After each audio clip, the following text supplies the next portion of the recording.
stand for the Pledge of Allegiance?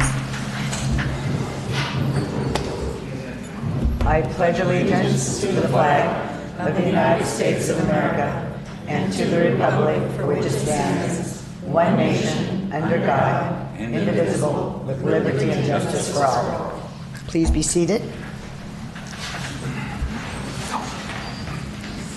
City Manager, are there any announcements or written communications?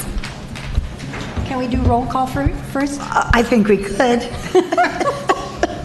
Councilmember Hayes? Here. Councilmember Olson? Here. Mayor Pro Tem Cassidy? Here. Mayor Marshall? Here. Okay. I have written communications. I have received 5 on the last item on the agenda this evening. 5 that are for and 2 that are against. Each of the council received copies. Some of you were copied on the email, and then I placed hard copies at the dais for you. I do have a couple of announcements, and that is that the DMV is coming into town October 21st, 22nd, and 23rd. There are sign-ups, but I think that they might be full. But anyway, they're coming into town, so any registration or DMV handbooks that you need, they're on a table in the lobby. We have interior registration for vehicles. That started today, and it goes to November 1st. Those are my announcements. Okay. Department head reports. Good evening. Bob Greenlaw, Director of Public Works. A couple items for you. So this morning, Public Works started out the morning at 8 in the morning by notice that we had a pipe burst at the end of Middle Terrace at 8 a.m. Public Works quickly mobilized a crew near Crescent, ready to control the water and the mud flows, because last time this happened, we had significant mud flows that impacted the businesses and also the operations of Crescent and Pebbly Beach Road. So additional repair crews were mobilized to the pipe burst location. The pipe in question is the saltwater transmission main that goes from the Catherine Booston Station to the Mount Ada Reservoir. It's a 10-inch ductile iron pipe that is not in very good shape. The break is approximately 20 feet below the one that occurred about 9 months ago. So you'll see that we'll be asking sometime in the near future that we need to make a replacement on that pipe. So we're going to figure out how to get that done and get the money for that. When the repair crew arrived at the first order of business was to shut down the pipe. The valve did not hold up there, so we had to attempt a live repair on the pipe with high pressure. So you saw that the guys are going up from anywhere in town. You could see that. And so our crews were around that trying to get that controlled. And then while we were excavating the pipe with hand tools, a half-inch gas service line was immediately underneath that, and we hit that with a shovel. So now we have live gas and pressurized water coming out. So our crews had to back off. Edison came, shut the gas down, and then once the gas was off, the repair was accomplished by 11:30. So with all of that happening, it was pretty amazing, the efforts that we accomplished that, and it's a good repair. This afternoon, the crews finished up the cleanup in the Crescent Avenue area. So thanks to Avalon Fire, Edison, Public Works crews, ES staff, code enforcement staff for the assistance with this major pipe break. And then the other item I have is the implementation of the 24-hour parking restrictions that we discussed on Catalina and Descanso. So Public Works, within this last couple of weeks, worked with code enforcement and the city manager's office to prepare for the implementation of that 24-hour parking zone on Catalina and Descanso. And so it was determined that the sign that was appropriate, it would be most easily understood and also as enforceable, is to put a no overnight parking sign there. And we tried that for 90 days to see if all that worked out. And the permit holders would be exempt from this requirement. So any questions on that?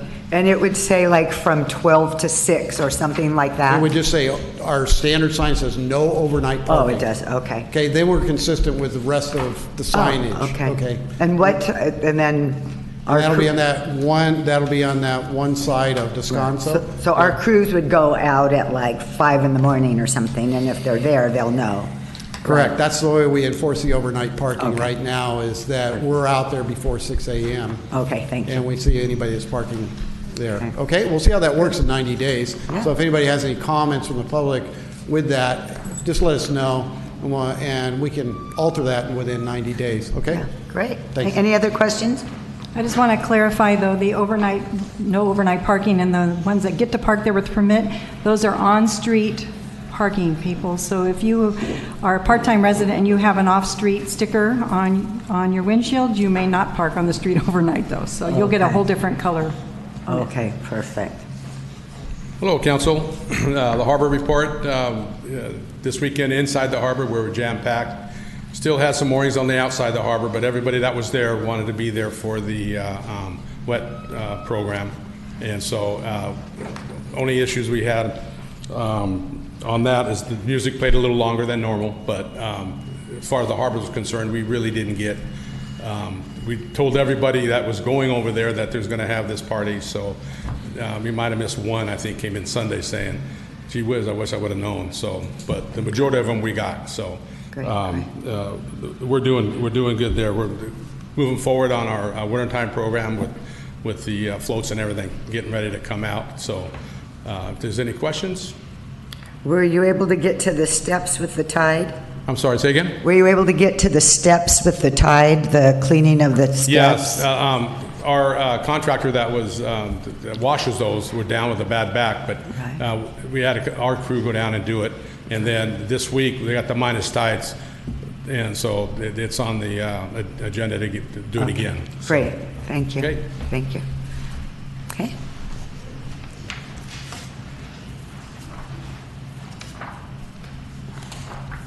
Good evening, Mayor, members of council. Mike Parmer, Assistant City Manager. I had a couple quick updates that I wanted to bring forth and also inform the members of the community. A couple meetings ago, we had a presentation here on the development impact fees, and as a result of discussion on those, it was requested that staff reach back out to the business community. And so staff went out on the 19th of September, and we gave a presentation and had quite a discussion with the Chamber of Commerce at their regularly scheduled meeting. And then as a follow-up, what we're doing is we're going back out to the Chamber and to the business community to continue that discussion, bring back some additional information, and present what we're hoping is a much more equitable solution to some of the DIF fee schedule and proposed rates. So that meeting is going to be held on October 8th at 1:00 p.m. And it'll be at the U.S. Bank Chamber of Commerce, which is located at 303 Crescent Avenue. Second announcement that I have is actually in regards to the proposed residential rental housing inspection program. We wanted to reach out to the tenants and also to landlords and get their input, look at the proposed program that we were looking at, and we'd like to answer questions, kind of inform and educate members of the community on what this program is and really what the program is not. Answer any questions and then take their feedback and then roll that into an ordinance. This ordinance will then go back before City Council in October for the first reading, and then we'll have the second reading in November and then implemented if passed. So that meeting, the tenant meeting, is on Tuesday, October 8th at 6:00 p.m. And then we're holding a separate meeting for landlords on Wednesday, October 9th at 6:00 p.m. We'll also be reaching out. We've been putting the word out. Flyers have gone all around the community. We're advertising in the newspaper, at the Vons, electronic billboard, on bulletin boards, churches, wherever we can. Those meetings will both be held at the Hotel Metropole Conference Room. We will have light refreshments and childcare that will be provided, and we'll also have English and Spanish translation services. So we will be reaching out. We would love to see a really good turnout for both of those, because we want to make sure that whatever program we end up proposing is fair and equitable and alleviates some of the anxiety that might be faced by members of that public. So, Great. any questions? Thank you. Any Thank other you. questions, Council? Okay, thank you.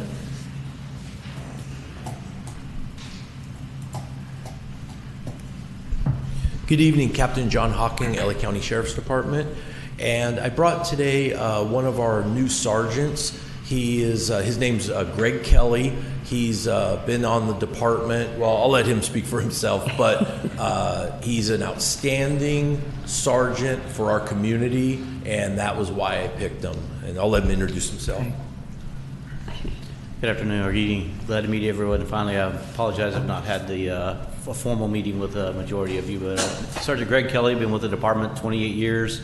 Have served all over Los Angeles County doing a wide variety of assignments. Most recently served at Lancaster Station, supervising their detective bureau and several special teams and special project teams.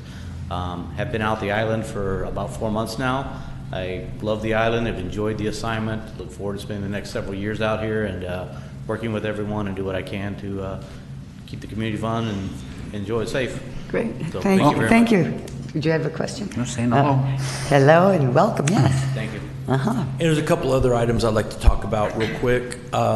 One is what everyone's waiting for is the results from Groove Island regarding the Sheriff's Department, and I'll let Mike speak about the fire department's responses there. But overall, no problems at all. It was very good that we had 12 deputies. There was 6 deputies on each shift. The shift started at 6 in the morning and went to 6 p.m. We'd have 6 deputies then, and then 6 p.m. to 6 a.m. we had 6 additional deputies there. I was really impressed with wet travel once they got here and it all started happening. I know I've complained in the past about them being non-responsive. It was the total opposite when they were here. We had daily meetings to find out what happened the day before, if there was any problems, what they should alter, fix. There wasn't any. Yes, we did. When you have people out, partying, we do get a couple calls.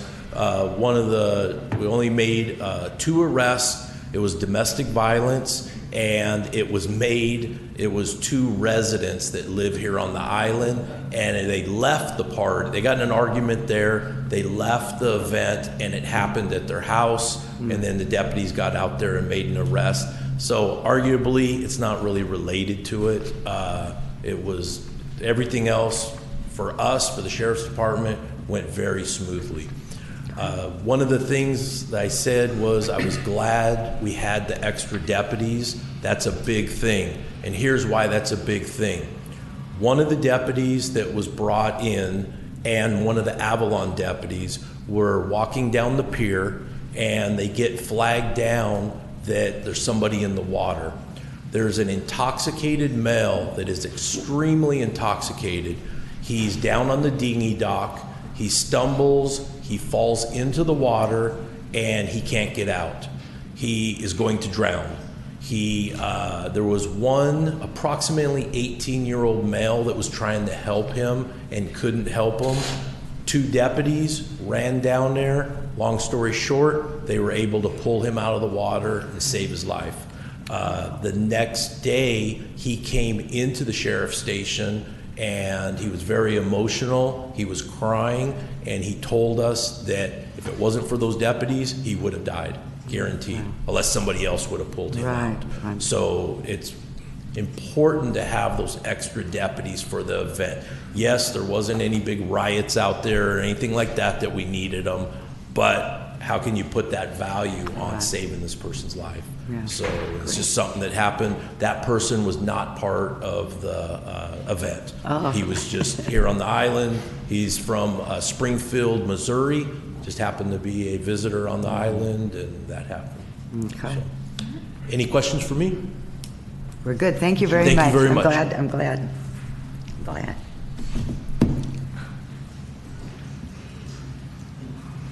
Good evening, Mayor, Council, City staff. Just to follow on from Captain Hawking regarding the Groove Island, we had a handful of responses to the event or with people that were associated with the event, ranging from very, very minor to one patient that required some advanced procedures and a helicopter medevac to the mainland.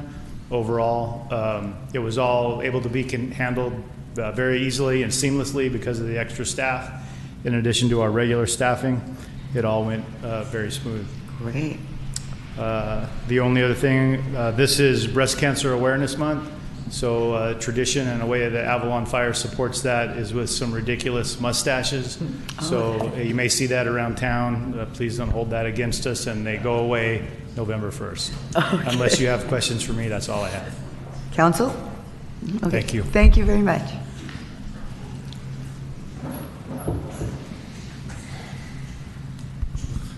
Good evening, Madam Mayor, members of the council.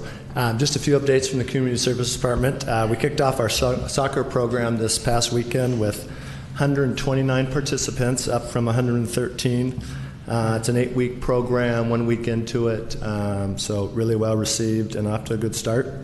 As part of the winterizing also, we pulled out the inflatables this past week, got those cleaned up and ready to go for next season. The outriggers come out this week, and we're off the beaches for the most part at that point. Mark your calendars for October 17th. It is our fall festival, 5 to 9 on Front Street. We'll be featuring the local band Hot Off the Range. Lots of food, lots of games, more food, more games. So fun time for the community, October 17th. And then a quick update on street vending. We're a few months out of this being approved. We're still working with our street vendors, both 3 for food and then 3 for merchandise. The food ones are in various stages of working with the county. I think all 3 have made contacts with the county with various stages of approvals at that point. I'm hoping in the next 30 to 45 days we might see, our first one come out, and then shortly thereafter, I think one's probably one is going to be a hot dog vendor, one's going to be a pre-packaged soft pretzels and nachos that can be heated up in packaging and then set out. And the third one, if he gets all his approvals, will be fruit and juices, cut fruits and then juices. Okay. And then the merchandise. Probably aren't about as far along, even though it's an easier process. There wasn't as many to choose from. We went through the list. We've pulled a couple people that have come on since then and working with them. So hopefully, within the next 30 days or so there. So bit of a process. We're making phone calls every couple weeks to try and keep it moving along so we don't have somebody stalled and kind of holding up the system as we've got people on the waiting list. Great. So with that, any other questions? Questions? Do you guys not paddle during the winter months at all? It's typically, most of the clubs go into what's called a one-man season. The team outriggers come off the beaches. It's colder. It's hard to get out after work when it's dark. Some clubs will do like a Saturday practice. We don't have a lot of space to put ours. So we're going to pull out again, and then you've probably seen over the last year or 2, we're getting more and more of the one-mans out. Where we had 2 or 3, there's probably 8 or 9 now. And we're starting to do a little bit more with that. And there's races for one man, and so it's a kind of an off season, and it's a one man season for that. And when do you start up again? Are you looking to join us? Are we getting us on your calendar for next No, year? I We'd just, love to have you. I mean, I see the paddlers every single morning Yeah. going, both groups going out in the mornings. I see them after work going out. So it just seems like it's a really cool experience for members of the community. So I just was curious. Yeah, it's been well received. We'll start probably back mid-March, 1st of April for the first race in May. Okay. Great. Thank you. Thank you. And you're welcome. Thanks. I've got one additional thing to add. I just got a text from Jeffrey Hernandez that he's working up there with Edison, and there may be limited gas service on Middle and Upper Terrace tonight because they're still inspecting the gas line. So if that's happening, they're working on it, but it may be till tomorrow that we're getting it on. So anybody that's out there listening, that's what's happening. So limited gas means you can only heat up your stove a little bit? Maybe none, but I can't say exactly the limits of it right now. Yeah, it may be one house, it may be those whole streets. Sure. Okay, thank you. But it's for safety. Of course. Okay. And if Matt doesn't have anything to report, if we don't have questions of Matt, he won't be coming up, right? Okay. I think that's it. City manager. I have one, because the other ones have been covered by city staff, is that yesterday city staff met with 4 of Gateway COG's staff members, and we covered the climate action capacity and readiness plan, which also We touched upon housing and homelessness planning, which I have a great contact to provide to Dan to work with his group. And also, they gave me a great document, Sustainability's 10 Best Practices Framework, and we're really looking forward to working closely with the COG. Good. Excellent. Okay. City Attorney? Nothing tonight? Okay. Council member reports? I don't have anything tonight. Nothing. Nothing. So we're all in agreement. Look at that. 4-0. Okay. Let's keep going to oral communications. This is an opportunity for members of the community to speak on items that are not on the agenda. You will be limited to 3 minutes and no action will be taken. Good evening, Mayor, Council, staff. Dave Stevenson, Kathleen Island Company. I just wanted to give an update on Groove Island from the company's perspective. And then Jason is here to answer any questions and have a few comments after me. It appears we all survived. As I've said many times, that this was a test, and we wanted to test this and see if this works for the community. Can you not? Okay. And so far, it seems like this test went pretty darn good. There was things that we learned, as you always do in these things, and there was a few hiccups, but not nearly what we maybe had anticipated or the community had anticipated. So we want to move on with that, but my comment more is, good things happen when we all work together. And thank you to Denise and all the people that worked. I know that we got off to a little bit of a rough start when we played some catch up, but when it all came together, I think it went very well. Sunday night was the benefit. Sunday night was very busy. All the hotels were busy. We had both of our hotels, including the brand new Atwater, full of Groove Island folks and no damage at all. So I know that was a concern of some of the community at the beginning. So far, so good. And then the other thing is, I talked to a lot of the visitors. These were new visitors. These were people that came from a long ways away to see Catalina, and this is the only reason that they were here. So these are what I call new eyeballs on the product, and with probably the ability to return. So those are my comments. Jason, if you want to chat, thank you very much. Thank you, Dave. Good evening, Council, Mayor. Just wanted to thank everyone here in the room that lives here in Avalon for hosting us, for having us, and for creating a really great experience. We worked very, very hard with the city, Denise, and Councilman Stephen. Thank you so much for your help, and worked very, very hard creating this. It was a massive risk, 7 figures for us putting into this, and I think that there was a lot of concern and apprehension going into it, which thankfully worked out to be fantastic from the safety security perspective. Businesses were all full, happy. Everyone that we've talked to, the hotels were all full this weekend, and I think overall it was a great experience. I look forward. We have individual meetings with the city, police, fire, medical, so forth next week to see what we can do better from the learnings, what worked, what didn't, and I think overall it was a great experience. Just want to thank everyone for having us. All right, well, thank you, and I'm glad hopefully it was successful on your part. It was successful from the guest perspective. That's the most important thing. It was a financial disaster, but it was good from the guest perspective. So that's the most important thing. And as Dave said, this was kind of a test. So we do events with Latin communities, rock communities, corporate events, and so forth like that. So if we can figure this out and kind of create those processes and work with the different departments and see, figure out what kind of works and what doesn't, because what we do is book hotel rooms, and that's different from most other concerts or Live Nation or an AEG. We're a lot more immersive, a lot more involved, a lot more passion and love that goes into creating these type of multi-day experiences. Right. Oh, great. Yeah. Okay. All right. We'll look forward to hearing results of your meeting next week. Thank you very much. Appreciate it. Thank you. Since the hospital is not a department, I thought I'd hold back to here to give our perspective on Groove Island. Just like with Jason, it was a financial disaster for us too. We upstaffed with ER physicians and nurses, and it cost us around $10,000 to do that, to prepare for Groove Island. We received 2 patients, one which was an MDMA GHB overdose, which would not provide us with any insurance information and has vanished since then.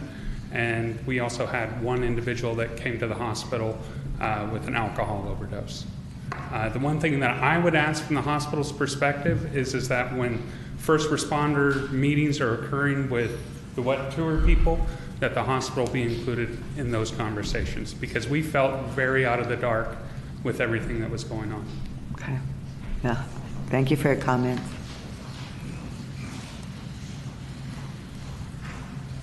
Yolanda Say, I'm giving you hotel perspective now. We had, it was a seamless weekend. It was actually like if 4th of July people checked in and didn't check out for 4 days, because we always get repeat guests. We had no issues, very kind, friendly, older people. They actually said that they do this all over, and they've never been on land before, and that this was absolutely the best event that they've been to, and that they would go for a 4th night.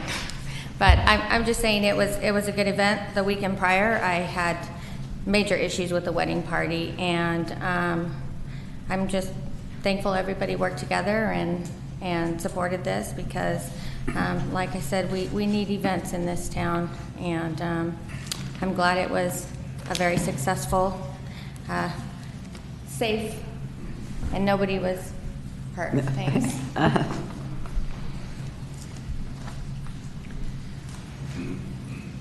Paul Burchell, Avalon Library. Before I start, I'd like to say a few words about the film festival, which I attended just as a patron. I went to see the Chuck Liddell Award thing. What a marvelous event. It was just so much fun. The Lolo documentary, just wonderful. And afterwards I came out and just stood at the end of the casino and I watched the Groove thing from a distance. It was lovely. It was a lovely event, so congratulations. Library perspective on it, nobody came into the library. But that's okay. I want to remind everybody that the Forever Library is going to reopen November 4th. It's a Monday. We're not usually open on Mondays. We're doing a special day. I think the supervisor's office will have a presence there, so we're doing it Monday, November 4th, 12 noon. We're going to cut the ribbon, have a Pledge of Allegiance, speeches. At 1:30, I'm going to have a program. I think it's the Gypsy Music Ensemble. At 3:30, I'm going to have Haynes Marionettes scaring the kids with marionettes. And then I'm going to have a passive art project for teens. That's going to be a lovely big day. I'm very excited. And I got a walkthrough of the library. It's looking good. They're putting in some very mysterious computer stuff. I'll tell you about that. The library is going to be a pilot project of something I can't really say yet, but it's going to be kind of interesting. It will expand library use, I'm hoping. Other things we're doing this next month, ukulele class with our friends at the library, still continuing Mondays. I started taking the ukulele from 4 to 5. I'm pretty much of a novice. But 4 to 5, the basics. 5 to 6, Allison helps with actual songs and things. It's really wonderful. Coming up this month in terms of events at your library, I got 12 copies of The True Story of the Three Little Pigs, so I'm going to throw a book party on October 9th. I've got some little pig games and things, and we're going to have a good time. That's October 9th at 3:30. I have a musical performer on October 10th at 3:30. It's Build a Song with David Kanoan. He's going to teach children how to create music and do songs. That's going to be a lot of fun. The library's going to be closed the last week of October. There will be no library services while we go ahead and take down the Express Library and reopen the big library. So I'm going to have a sort of Halloween-y thing on October 24th. A storyteller by the name of Rebecca Martin who's going to tell us not so scary stories. For teens, I'm going to have a Make Your Own Comic Book Day on October 16th. And this weekend, I forgot, Japanese floral arrangement. We got a grant for some interesting adult programs, so I said, why not do some Japanese floral arrangement. Well, why not, right? Ikebana, the Art of Japanese Floral Arrangements with Mari Prasad. That's going to be Saturday at 2 o'clock. And I'm done. Perfect. Thank you very much. I could go on. Thank you, Paul.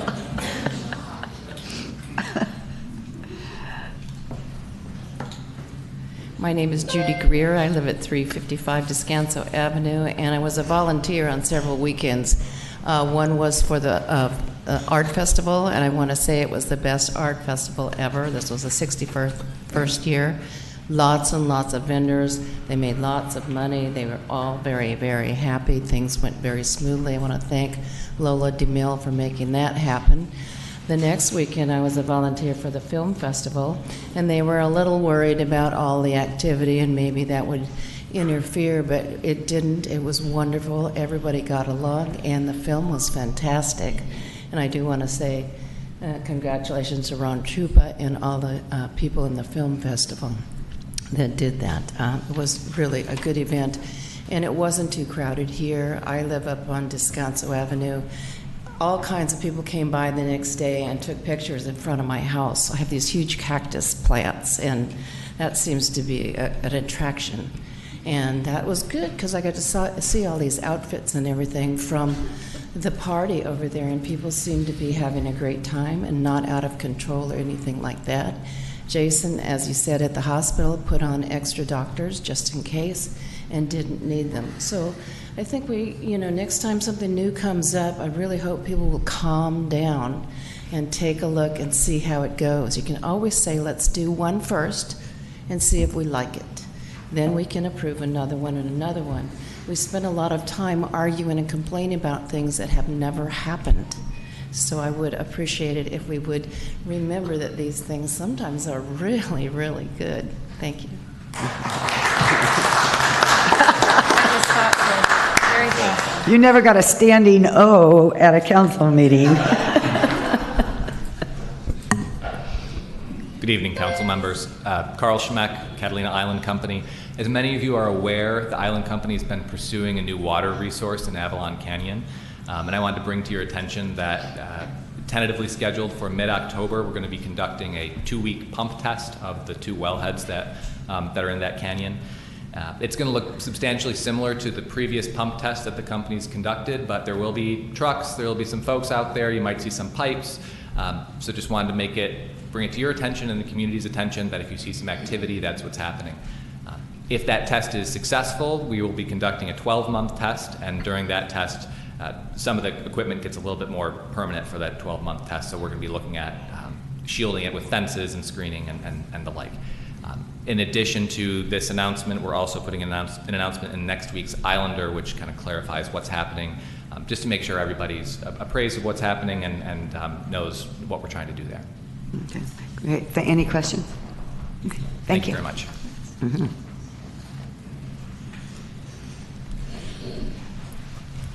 Howdy, Council, Madam Mayor. Matthew Affolter, 220 Metropole. I just wanted to share with you some of my personal perspective with the Groove Island. I worked very closely with a lot of these people throughout the weekend, not only at the restaurant which I work at, but with my own personal company. And overall, these people were amazing. They were very respectful, very friendly, and most importantly, ecstatic to be here. And these are people from all over. I had a couple from Italy. This was their first trip to the United States. They came here for this event. Multiple people from New York, 2 surgeons from Utah, and these were people that never would have come here, but they came for the event, and most importantly, they loved it. They all mentioned, this place is so beautiful, we so enjoy it, we're gonna come back and visit again. And were there a few problems? Absolutely. I don't think anything that big. A few scantily clad women, a little bit of trash, and a couple intoxicated people, and that's pretty par for the course any summer weekend here. I thought the staff handled it excellently. I saw security being very on top of it. And what I really just want to echo is we need more of these types of events. As a city, we need to recruit these types of events because this is a new visitor base. These are young people, they're well off, they want to come, they want to enjoy it. Anything that we can do to provide that not only adds to our history, but also adds to our visitor base. And if we can continue to recruit these types of high quality events, like Jazz Tracks, like Groove Island, any of these other music festivals, we will continue to attract these type of quality visitors that fill our hotels and fill our restaurants. And most importantly, love our island as visitors, because as we all know, when they love it, they come back time and time again. They bring their kids, they bring their friends, they tell other people about it. And that's how we survive here. That's how we become prosperous, is by having these type of people come. So, Great. Thank you for your comments. Time.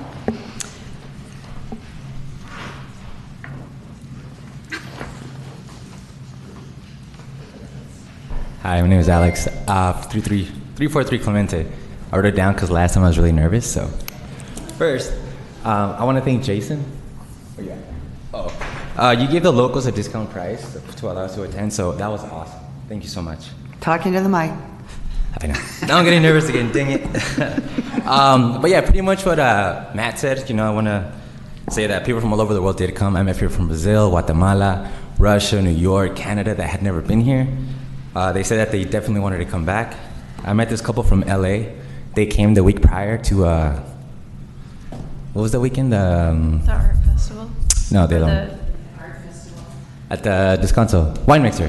The Wine Mixer, yeah. So they came to that and they said that was a lot of fun too. It was the first time they ever heard of a Catalina, and they had a blast. They said they're definitely going to come back. Yeah, it was amazing people, right? All these people were like professionals. They were lawyers, they were surgeons, so it wasn't just an everyday run-of-the-mill type of people that came. So it doesn't attract all types of people, and compared to other festivals, the trash was like spotless, right? If you look at pictures in other festivals, it's pretty trashy, but you guys did good. So thanks again. His staff was amazing. I spoke to Lisa all weekend, to Dallas and all them, so it was good. Great. So awesome. Awesome. Thank you, Alex. Okay. If there's no more comments, consent calendar? Oh. What? Is there somebody else? What are you looking at, Cindy? Come on, Lisa. Lisa's going to come up. Oh.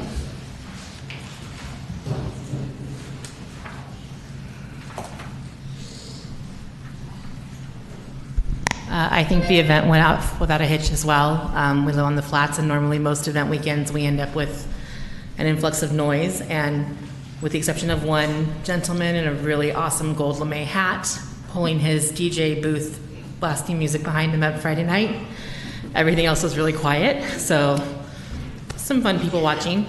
I did want to just let you guys know we did end up having last Friday march in sync with the climate strike, and had about 35 people in town and 20 people out at Howlands that did a swim march, which from what I can tell online is the first of its kind, to just kind of talk about the issues with climate change and how to address those.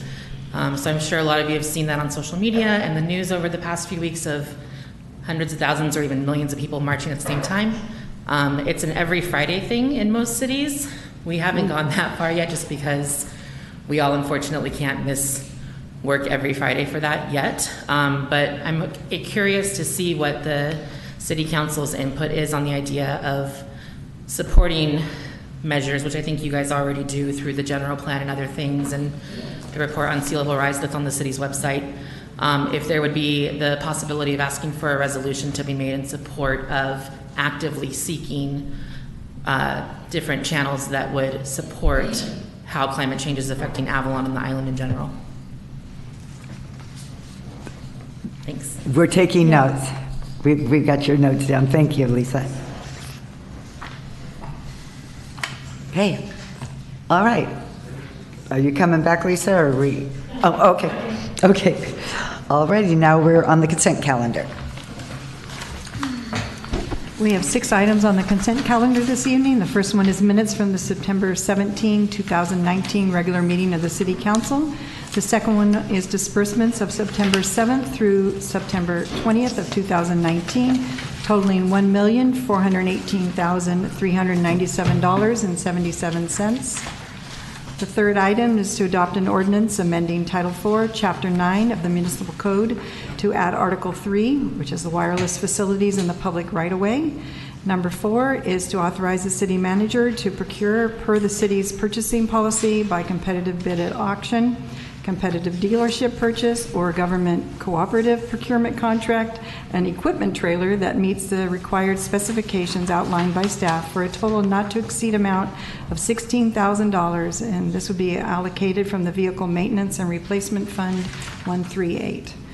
Number 5 is to authorize staff to execute an agreement per the terms outlined during the April 2nd, 2019 meeting of the City Council, and to amend the approval to allow for the proposed 80-foot by 21-foot by 42 inches float purchased by the Catalina Island Coastal Tours and Fishing. Number 6 is to make a finding that the need to publicly bid the work is efficient in this instance, and to authorize the city manager to execute a contract with Freedom Property Management Incorporated for a not to exceed amount of $20,000 for the process of backfilling material. Council? I'll make a motion to approve items number 1 through 6 on the consent calendar. Second, is comments? Sorry, I had 2 questions that I gave to city staff ahead of time, one on item 4 and one on item 6. Can we talk about those for a moment? Sure. I don't want to pull them separately. Yeah. So my question on item 4 was, this is an additional item that wasn't a budgeted item. And it's my understanding that the budgeted items that you were able to purchase, I think the dump truck and another item, came in less expensive than the not to exceed amounts? That's correct. So what is the net of that? So we have remaining $7,118.19 left out of those 2 purchases. Mm-hmm. And we'd like to procure a trailer to be able to haul that equipment, because now that we've run the equipment down the hill, realize it goes about 8 miles an hour, and we think it's more efficient to be able to put a street plate, which we would be excavating to. When we excavate, now we got to protect that hole. So we want to put that street plate on the trailer, then load the excavator on the trailer. There's plenty of used trailers out there, but they're too large for our city. So when you have this small trailer that can handle this load, it's pretty specialized, and so we need to have about $8,000 more to be able to purchase that. So it's in the range of 15. We're asking for 16, so it's another $8,000. We think we'll be much more efficient with it, and we'd be able to have that trailer fit in our street. I guess I should be fair and say it's my same concern that I've had all along, is that, it's a non-budgeted item, and we were already so painfully tight on the budget to begin with that, we're 3 months into the fiscal year, and I guess I'm just not comfortable authorizing for unbudgeted expenses because of what we went through during that cycle, that we were pretty short. So I guess I'll pull item 4 for a separate vote. Okay.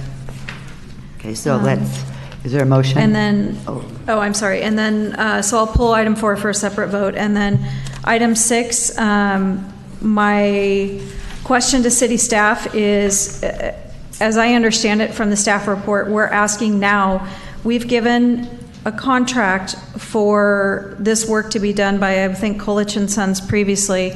Yes. I'm under the impression that disposal of material was part of their original contract. That's correct. And so we've been fussing with that. It's a pretty big number for Kolich to do it, and we wouldn't receive any of that material. It would just go to another contractor on the island and it'd be sold back to the city. And I've been working with the contractor to get that done, and it's been sitting there ever since.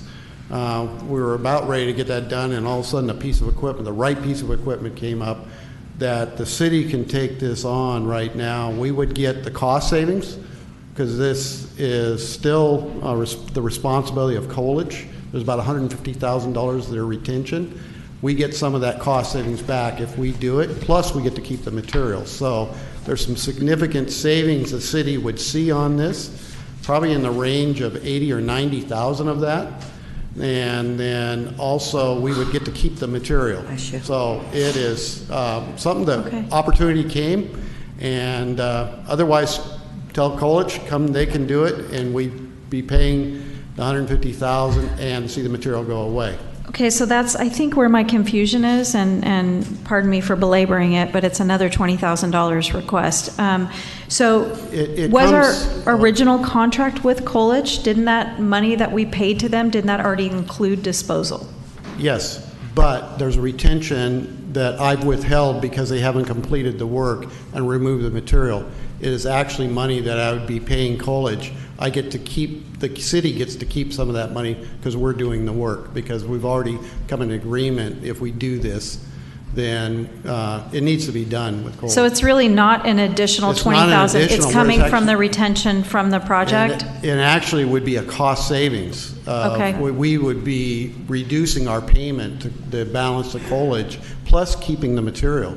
Okay, that's my request, is that we not spend an additional amount of money that we've already spent, but if it's a pass-through, I guess that I wasn't clear. Yeah, it from just, we staff had to move reports. quickly because the piece of equipment is going off the island in about 3 days. Okay, So that's why you saw it come real quick at you, okay? Right. Where are we going to park the material?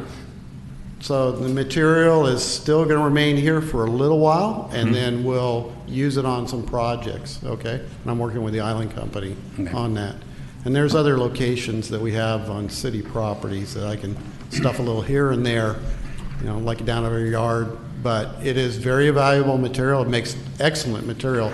There's asphalt, there's concrete, and there's aggregate in that. And it is very significant, a valuable material. Okay. Want to modify your motion? Thank can you modify it? Yeah, so I'll modify a motion to approve items 1, 2, 3, 5, and 6 on the consent calendar. Second. Moved and seconded. Comments? Call for the vote. All ayes. And I share Cindy's concerns about unbudgeted items, but I can see where this can save us some money, and I think it makes sense. Unless you come back next year looking for another truck to pull this trailer. Actually, the truck and the excavator are excellent pieces of equipment. You're going to see us use those around town. If we could have used the excavator today, you would have seen us, but we were out there with shovels because we were on the side of the hill. But they really, you know, so far we've used it up at the wastewater treatment plant. It's been fantastic, and it really has, you know, made our crew feel, you know, that is a worthy purchase. Great, thank you. Okay, is there a motion? Move staff on 4. I'll second. Moved and seconded. Call for the vote. 3 ayes, 1 no. Mayor Pro Tem Cassidy. Sorry. It's not that I don't want you guys to be efficient, it's just a financial issue for me. Okay, item number 7.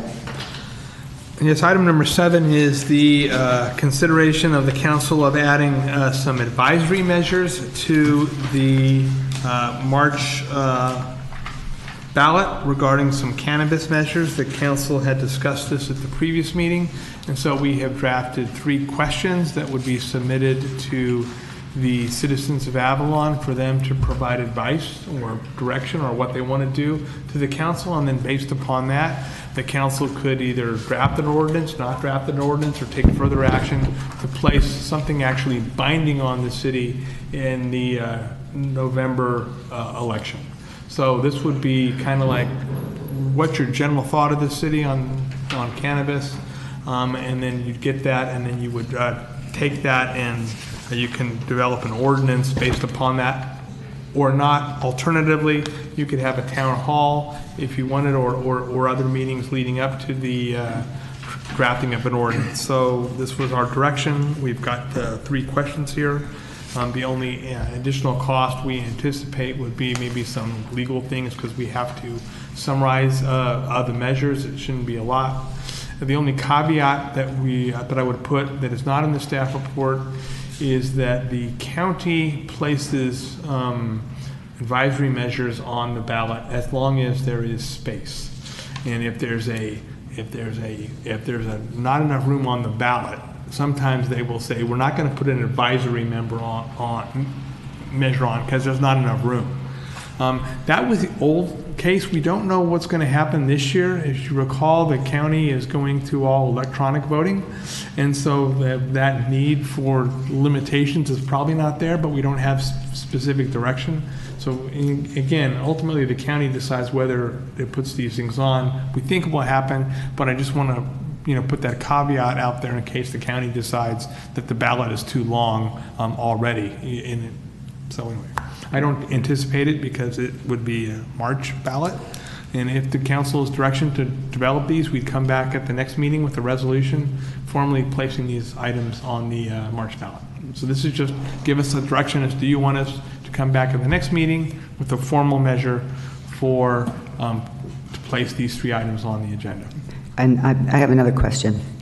If for some reason we felt this was rushing things, we could do something in 2020 that would be on the November ballot, correct? Well, by something not another advisor. I don't. You can do an informal advisory thing. I don't know. Oh yeah, because that would be then. Because what you've done is you've consolidated your elections with the county elections, and I don't think there's another election between March and November. So anything that you would do would be something different, like a town hall, a survey of residents. I don't believe there's another opportunity for an election between March and November. And that's what I'm saying. That's what I'm saying. So if we really wanted to get time for education and all of that, because, yes, if we put something on the ballot now, we do have time for education both ways. Correct. But we also then, if we felt like we were being rushed for this next council meeting, we could do something so many days before the November thing and the November election and put it on at that time. Yeah. And again, in November, it could be either an advisory measure, because you could always adopt an ordinance yourself. The issue is any tax that you adopt has to go to the voters. All right. Council, do you have any comments? I was happy with the questions. But we can only put one on. Oh, we can only put one on? No, we can No. try and put them all on. Oh. Oh, It's just going to There be were 3 three separate. very It would different be 3 questions. separate measures. Oh, okay. It's just a matter of if the county says, "Gosh, our ballot's too long," we're going to limit it. Right. So this is what we do is we come back with a resolution to place all 3 measures on the ballot if that's the council's direction. Did any of you come up with anything else, or any of those of you who might have read this? I don't know if everybody's read them. One would be, should the city of, can we just go into this conversation? Absolutely. Okay. Should the city of Avalon expand its current commercial cannabis ordinance from medical delivery only to allow for adult use recreational cannabis delivery sales? That's one question. So that would still mean they would be delivered, but it would also be adult use. Should the city of Avalon expand its current commercial cannabis ordinance to allow for a cannabis business storefront location or dispensary? Yes or no? And 3, should the city of Avalon expand its current commercial cannabis ordinance to allow for 2 or more cannabis delivery permit holders? Now you only limit it, right now it's only 1. Well, exactly.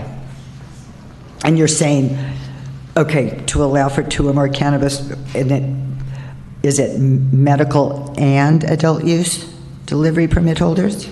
Is that what you're meaning in 3? Yes. So it'd be It's current commercial cannabis ordinance ordinance, to which allow. only applies to medical delivery.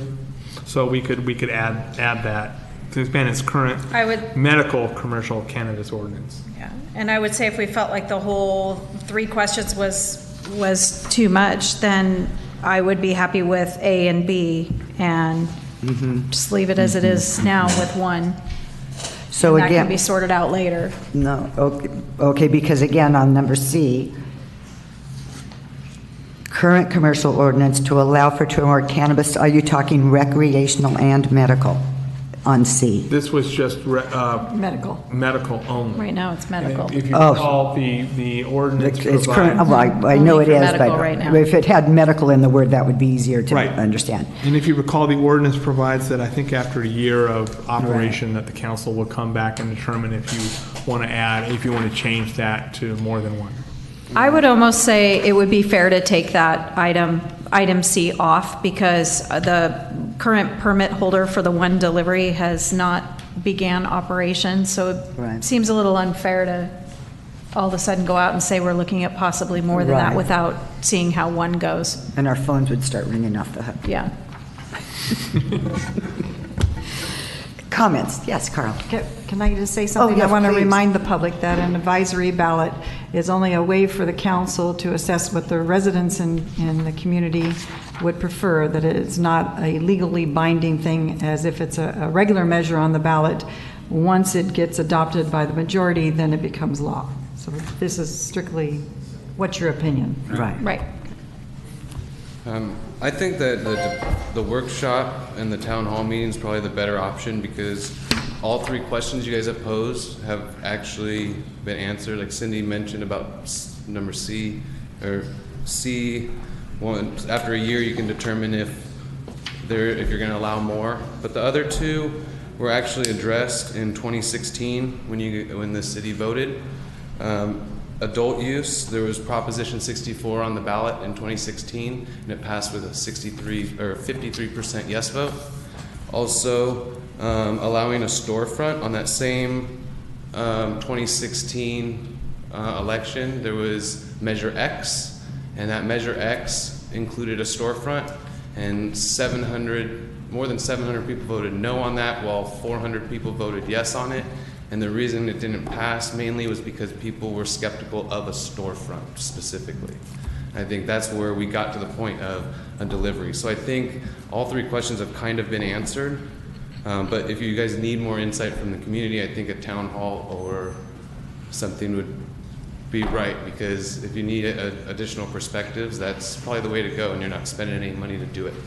Because research has shown that people that in 2016 that approved of cannabis in states, they've increased their approval rating since then. So if there was a 53% yes vote on Prop 64 back then it would increase now.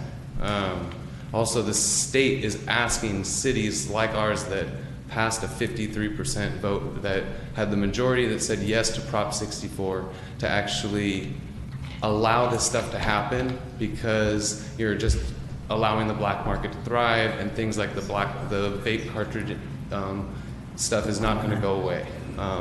Things like LA County putting a ban on vape cartridges is only going to make things worse because it's going to push people to the black market. So just doing things like legalizing it, the state is asking for the help of the local cities that have actually voted in favor of this. So I guess knowing what we went through before to get where we are today, just even with the delivery service, that was many council meetings. And I think, yes, you may have a few more if the population has grown, because I know there's other people now using cannabis products. I mean, I think we all know that. It is on the rise. But I think if we're going to come here again and have the same conversations, I'm kind of tired of it. I mean, we know who's going to come out for, we know some of the people that are going to come out against, and the reason, so I mean, for me, I would just like to say, don't even do the advisory measure, but that's not what, I don't But you're think the that's one that way to asked go for on. it. No, but you all weren't really happy with the idea. I mean, that's why we're back here today. But if you're looking more in favor of doing the advisory measure, because again, I don't think we have to rush it for the next election, Well, the reason you have to rush it for the next election is if you want to do it, you got to enact the tax, which will be the next election after that. Oh, that is right. Yes. This was the first step. Yeah. Oh, If you want to, Thank you for the the reminder. thought is that if you want to enact a tax, which would be a sales tax on that, if you don't do it in November, you're going to wait much farther. Okay. And then what we'll tell you is, just a way of background on the other tax item that you have, is once the voters approve a tax, it still takes the state 4 to 5 to 6 months to actually implement the sales tax increase. It doesn't happen the next day. The state has a whole process once the city approves a sales tax increase where they've got to, it goes through the state and they're the people that are actually implementing it. So it doesn't happen the next day. So there is a lag there if you're looking at getting revenues. Okay, so I'm gonna change from my initial comment. I originally said I was fine with all three questions. I now would make more of a motion to just put item number A on. Number B, Carl just brought up a really good point that reminded me that we've gone around and around and around about having a storefront, and so I think we've sorted that one out.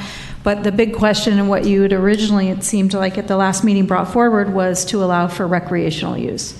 So I think that's really the question that we want to ask is does the community want to allow for legalized recreational use in the community? Okay. For medical delivery, because that's what one is. Oh, no, I'm sorry, for delivery. For delivery. For delivery. For delivery. And not even address the storefront issue, because that has been addressed at a ballot measure already. Well, and I think I would like to see, if it doesn't cost us any more money, I'd like to see that on there. I mean, no harm, no foul, just to put it on there to see. To take a straw poll now.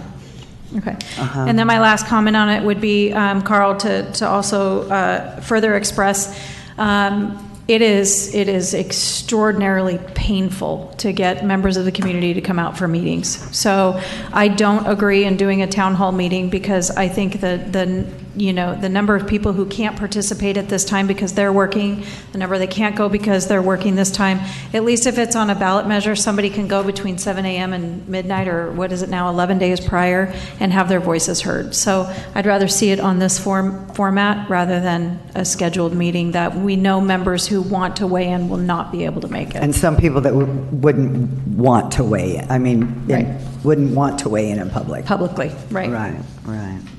But any comment on those two questions? Okay. Well then, we've discussed. Gentlemen? I'll move that the first question, A, be brought back in resolution form for inclusion of the March ballot. A and B? Just A? He said just A. Just A. Oh, come on, we need both of them. What is it going to hurt to ask? What is it going to hurt to ask if it's just on the paper? I don't think it hurts to ask, but Okay, I'm in the motion A and B. But I would go with A. Separate questions, though.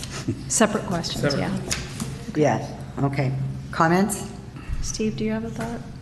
Okay. I'll second that motion. Comments? Call for the vote. All ayes. Thank you. So you'll see that item at the next agenda. Great. Will be a Thank formal you. resolution, much like Tax if we do. Okay. number 11. Yeah. Okay, item number 8. Gosh, this stuff is so not, oh. Sorry, I'm finishing my notes. I'm sorry, Denise. Okay, number 8 is the first reading of an ordinance to repeal and replace Article 1, Chapter 6 of the Avalon Municipal Code, which is our public liability insurance. And this pretty much is just to clean up the language that we have in our ordinance. It's very specific, not in the ordinance itself, but it makes reference to, so when we have professional services agreements or long-term leases or construction contracts, we're always reaching out to PARSAC, making sure we have the correct wording to provide in our agreements, and this cleans it up for us. So we're asking you to introduce and waive all further readings of an ordinance repealing, replacing Article 1, Chapter 6 of the Municipal Code, Public Liability Insurance. So can we just, I want to say one more thing, Cindy, I'm Okay. sorry, is that next Islander, there will be a summary posted in the paper, and then after, if it is adopted, we do another summary notifying.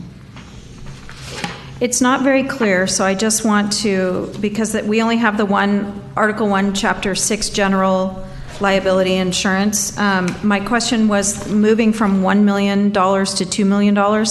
This is a requirement only for contractors doing work for the City of Avalon? No, Cindy, the wording is for any small projects, rent, no. The limits are different for each one, Cindy, depending on what it is. So every time we've had different contracts, particularly if they've been very large, we reach out to PARSAC as a routine. They tell us what our liability coverage should be, if it's 1 million or 2 million. And so any small projects, rental of facilities, professional services, long-term leases, anything that has to do with IT professionals, contracts excluding construction, and then also construction contracts. Okay, thank you. So basically, right now, it's a minimum of 1 million, and it provides that the council can, with each contract, do something else. What this is saying is, it's going to be at a minimum this, but you're going to go to Parsec, because Parsec has a whole schedule, which they like you to have to be consistent with their coverage for all the other cities that they represent and stuff. And it's just making it consistent with the type of contract, how much is involved, and then they determine it in that way. You don't have to, with each contract, determine what the insurance is or ask Parsec, because they're going to tell us. We'll just plug it into the agreement. Got it, okay. I don't have any other questions then. All right, I'll make a motion to approve item number 8 and to introduce and waive all further readings of the ordinance repealing and replacing Article 1, Chapter 6 of the Avalon Municipal Code, Public Liability Insurance. I'll second. Moved in second. Call for the vote.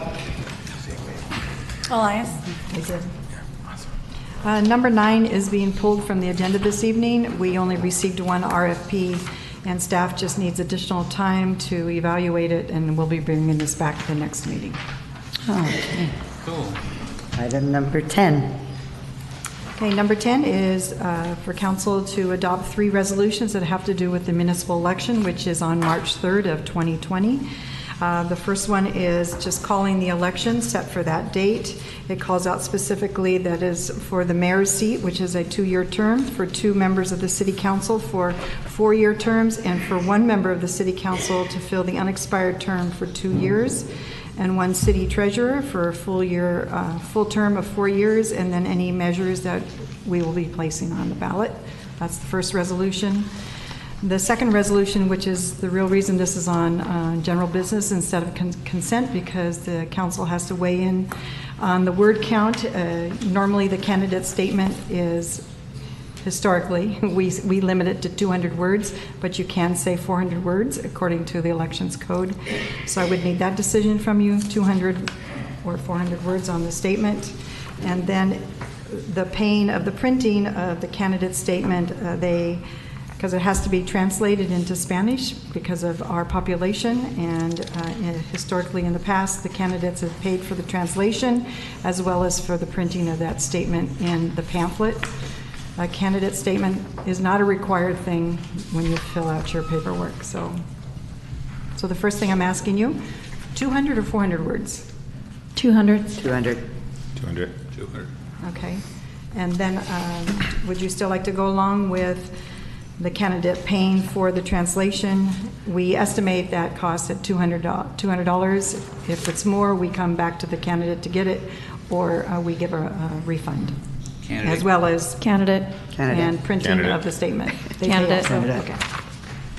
So if you need a formal motion, I'll make. Wait, I got one more. Oh, one more? But this is kind of cool doing it. And the resolution is just requesting the Board of Supervisors in the county to render specific services.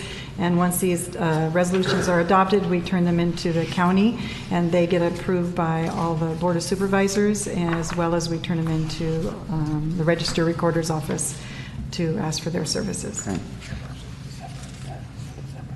Go ahead. So moved. Okay, so the, One. hold on. Yeah, that's in the next one. Okay. Sorry. Are you ready for your motion? I am. Okay. Sorry, Cindy. Motion, I will make a motion to approve printing cost of statement paid by the candidate, translation cost of statement paid by candidate, maximum 200 words for said statement, adopt the election resolutions calling the election and providing election services from LA County Board of Supervisor, then the resolution adopting regulations for the candidate statement, and 3, direct the city clerk to publish a notice of election. Second. Move to second. Comments? Call for the vote. Elias? Okay, number 11 is consider the adoption of resolutions placing a general tax measure on the March 3rd, 2020 general municipal election ballot to establish a 1/4% general transaction and use tax. This has come about because of our revenue generating study sessions, and on September 3rd, the City Council did direct staff to prepare this measure for the March 3rd ballot. for the voters to consider a 4%, so it would go from 10 to 10.225%. And it has to be, you have to approve it by 2/3 of a vote. Which means 3 of you have to vote yes on it for this to go on the ballot. No pressure there. That's 75%. And there are, just so the public knows, you have to adopt the following resolutions. A resolution calling for the placement of a 4% general transaction and use sales tax measure on the March 3rd, 2020 general municipal election ballot. 2 is a resolution requesting the County of Los Angeles to consolidate this election with the statewide primary election, also to be held on March 3rd, 2020, and a resolution setting deadlines and rules for the submission of primary rebuttal arguments for and against the proposed sales tax measure. And I do need to note that in the last resolution for the rebuttal, there was a deadline on there and it needs to be corrected. The deadline for submitting a rebuttal arguments would be Monday, December 23rd at noon.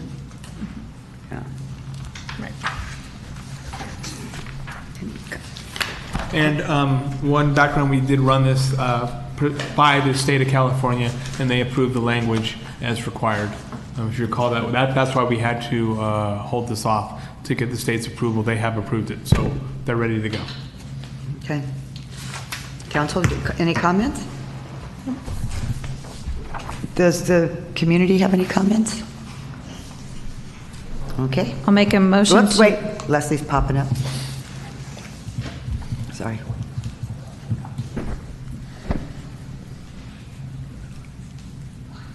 Leslie Warner, 306 Whitley. How many other cities in the state of California have excess tax? Do we know? And what kind of publicity will this provide for Catalina? I'm just asking questions.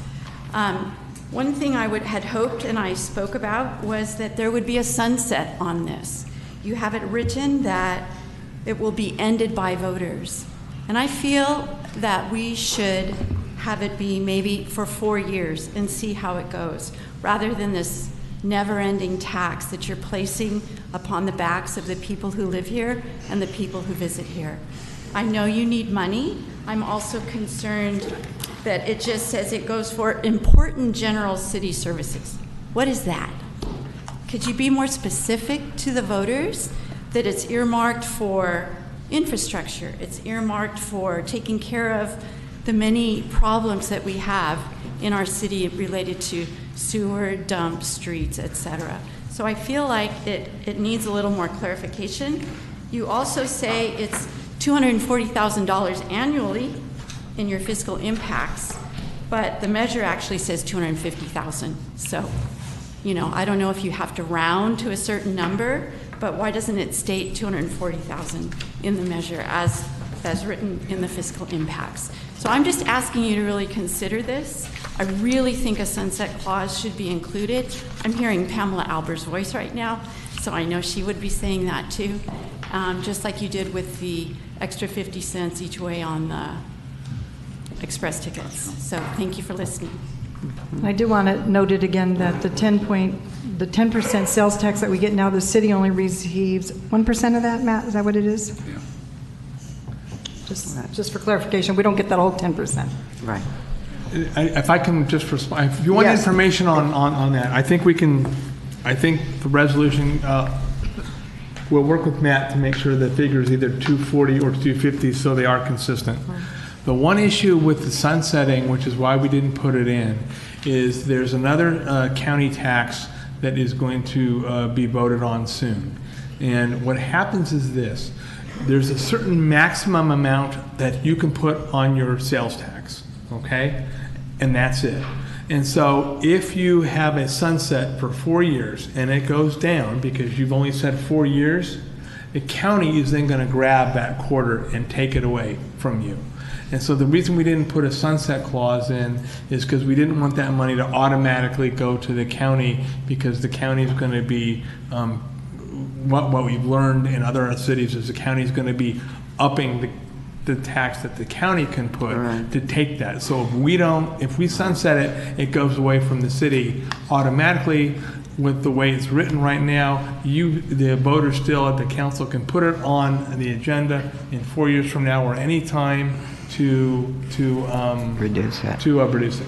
But we didn't want to give money to the county automatically. But if we sunsetted it, wouldn't the county have to have an election after our sunset? To No. But their county has taken the position that they're doing it before. And so that if the city does not have this max, this provision will govern. So it would be an automatic tax. It goes to 10.25 no matter what we do. Well, yes, and the question is, do you want to have that tax remain in the city, or do you want to have it go to the county? And on when you put and we'll be right with you, Jack. So when it goes on the ballot, they have those explanations, right? And so those kinds of things are in the explanation? Yes. Okay. Yes, there'll be a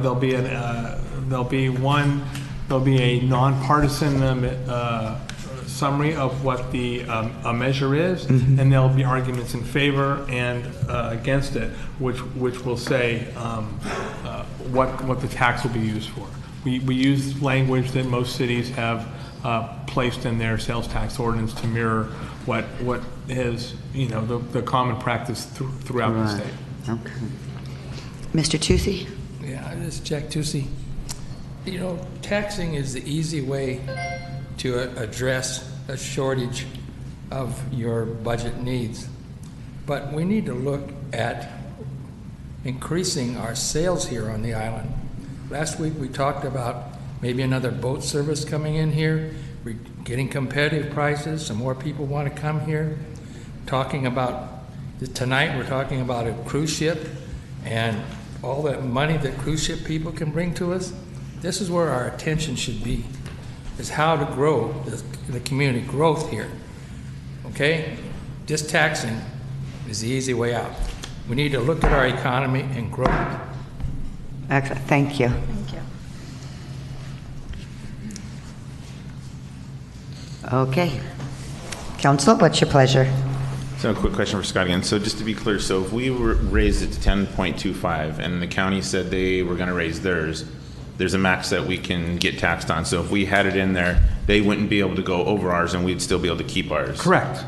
There's a state law that says there's a maximum, total taxes that the government can impose, and you've got 0.25% left.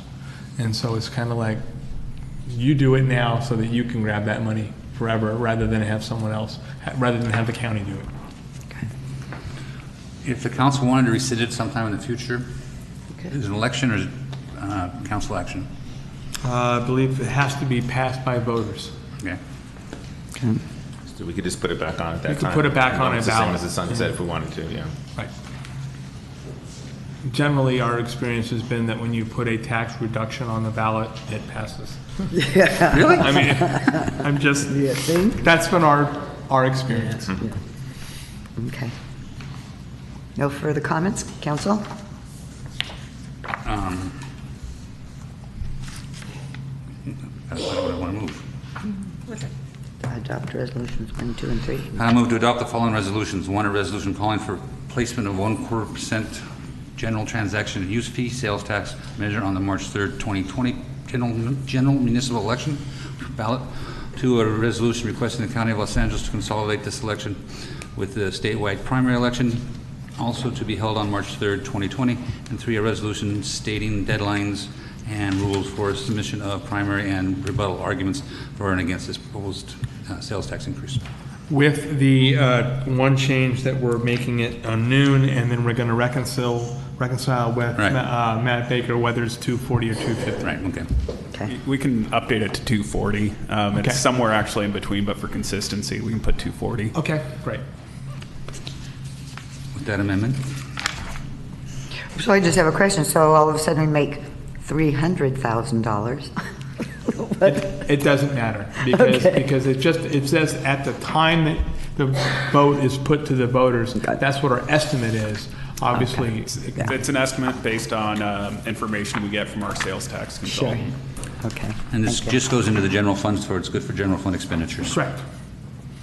But I'm thinking in lines with what Leslie's saying, we probably are somewhat, will be some, like we don't use it in the harbor, for example. Well, you could always use general funds. Anywhere you want to. Okay, but I Or mean, whatever. I think, well, it'll be curious to see what we come up for the conversations, because I'm sure if we said we're going to use it for salaries, everybody'd go, no, we don't want to use it for salaries, you know, so I think, you know what I mean? But then for the last, until, we're still subsidizing this enterprise funds from the general fund. I totally understand. And this is, And I guess that's the stuff that should be stated in there, because instead of us trying to raise other taxes and fees for people, we're trying to get it through the general fund. But if you start, again, the reason it goes to a general tax right for everything is that it's 50% vote. If you say, I'm going to use it for X, Y, and Z, then it's 2/3 vote. Oh, I see. Okay. All right. There's been a motion. Is there a second? I'll second. Call for the vote. All ayes. Leslie, thank you for pointing that out.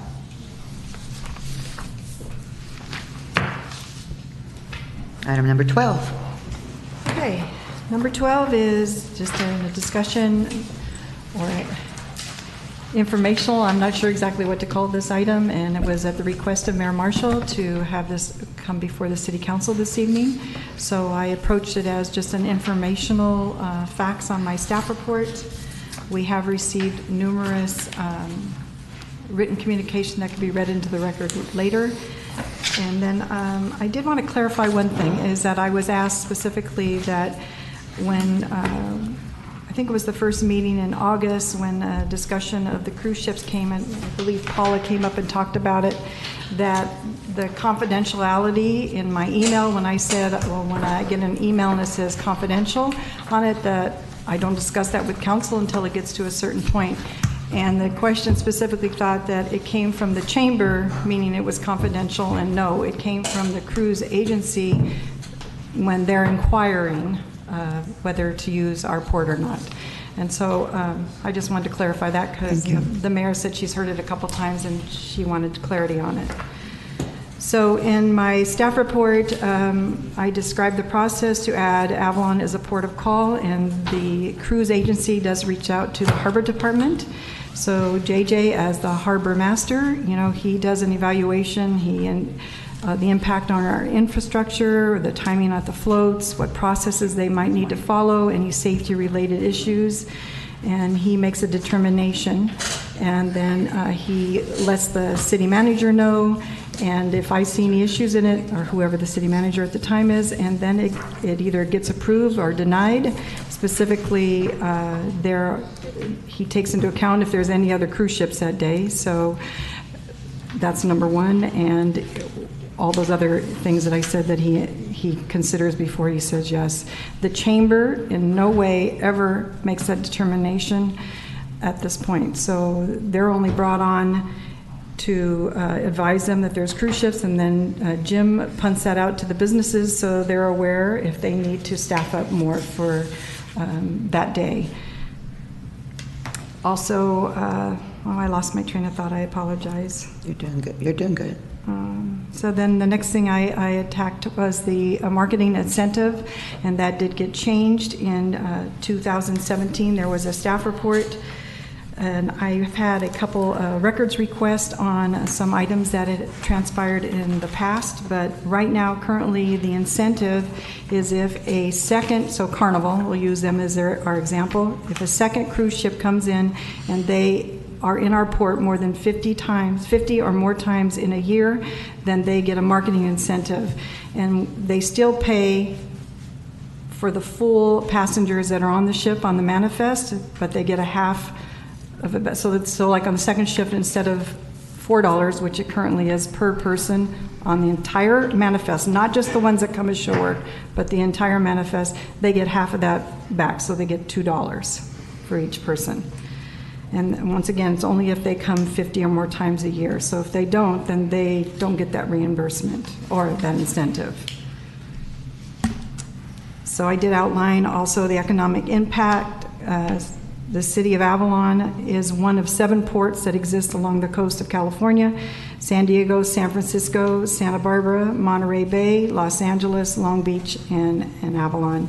And Avalon is unique in the sense that for our destination, as Monterey and Santa Barbara, they're not on a regular basis. It's just if they're repositioning or there's special cruises for whatever reason.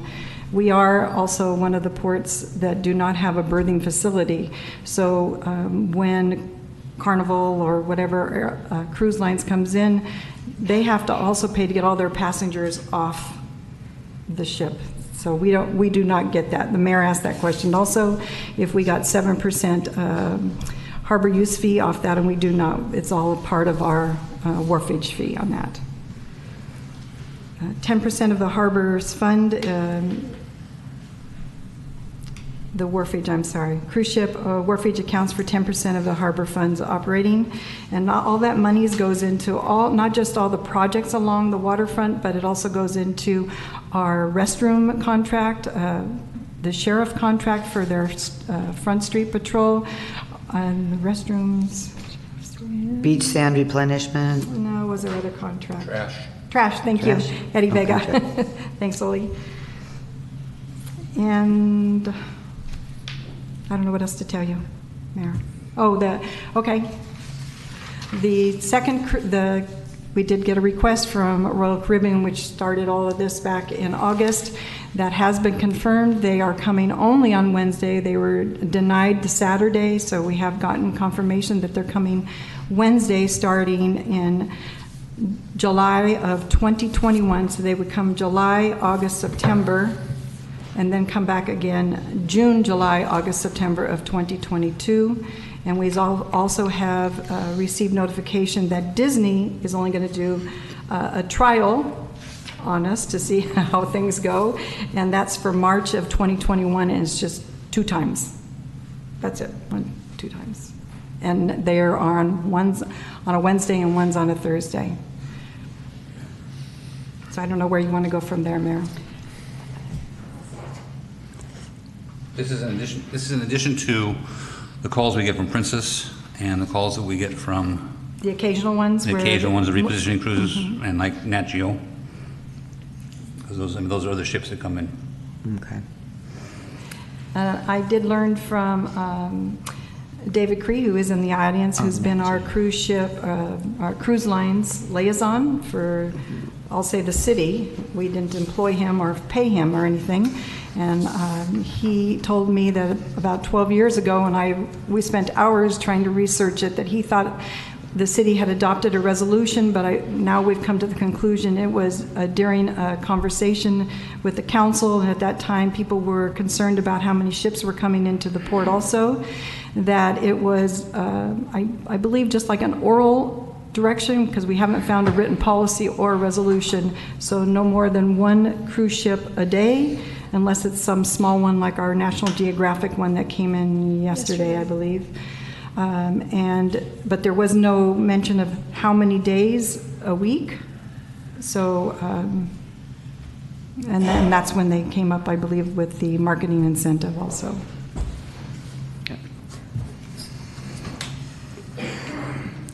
I guess some of the concern has been, well, I'm glad that this was all laid out, to explain the process that none of us, I wasn't aware of that process of how things happen because the cruise ships were here way before me. I don't know if Councilman McGugan Cassidy. So this was an education for us, and something, since they just parked their boat out there, we don't have any real say-so in that. But yes, I understand, and JJ is in the audience, I'm sure.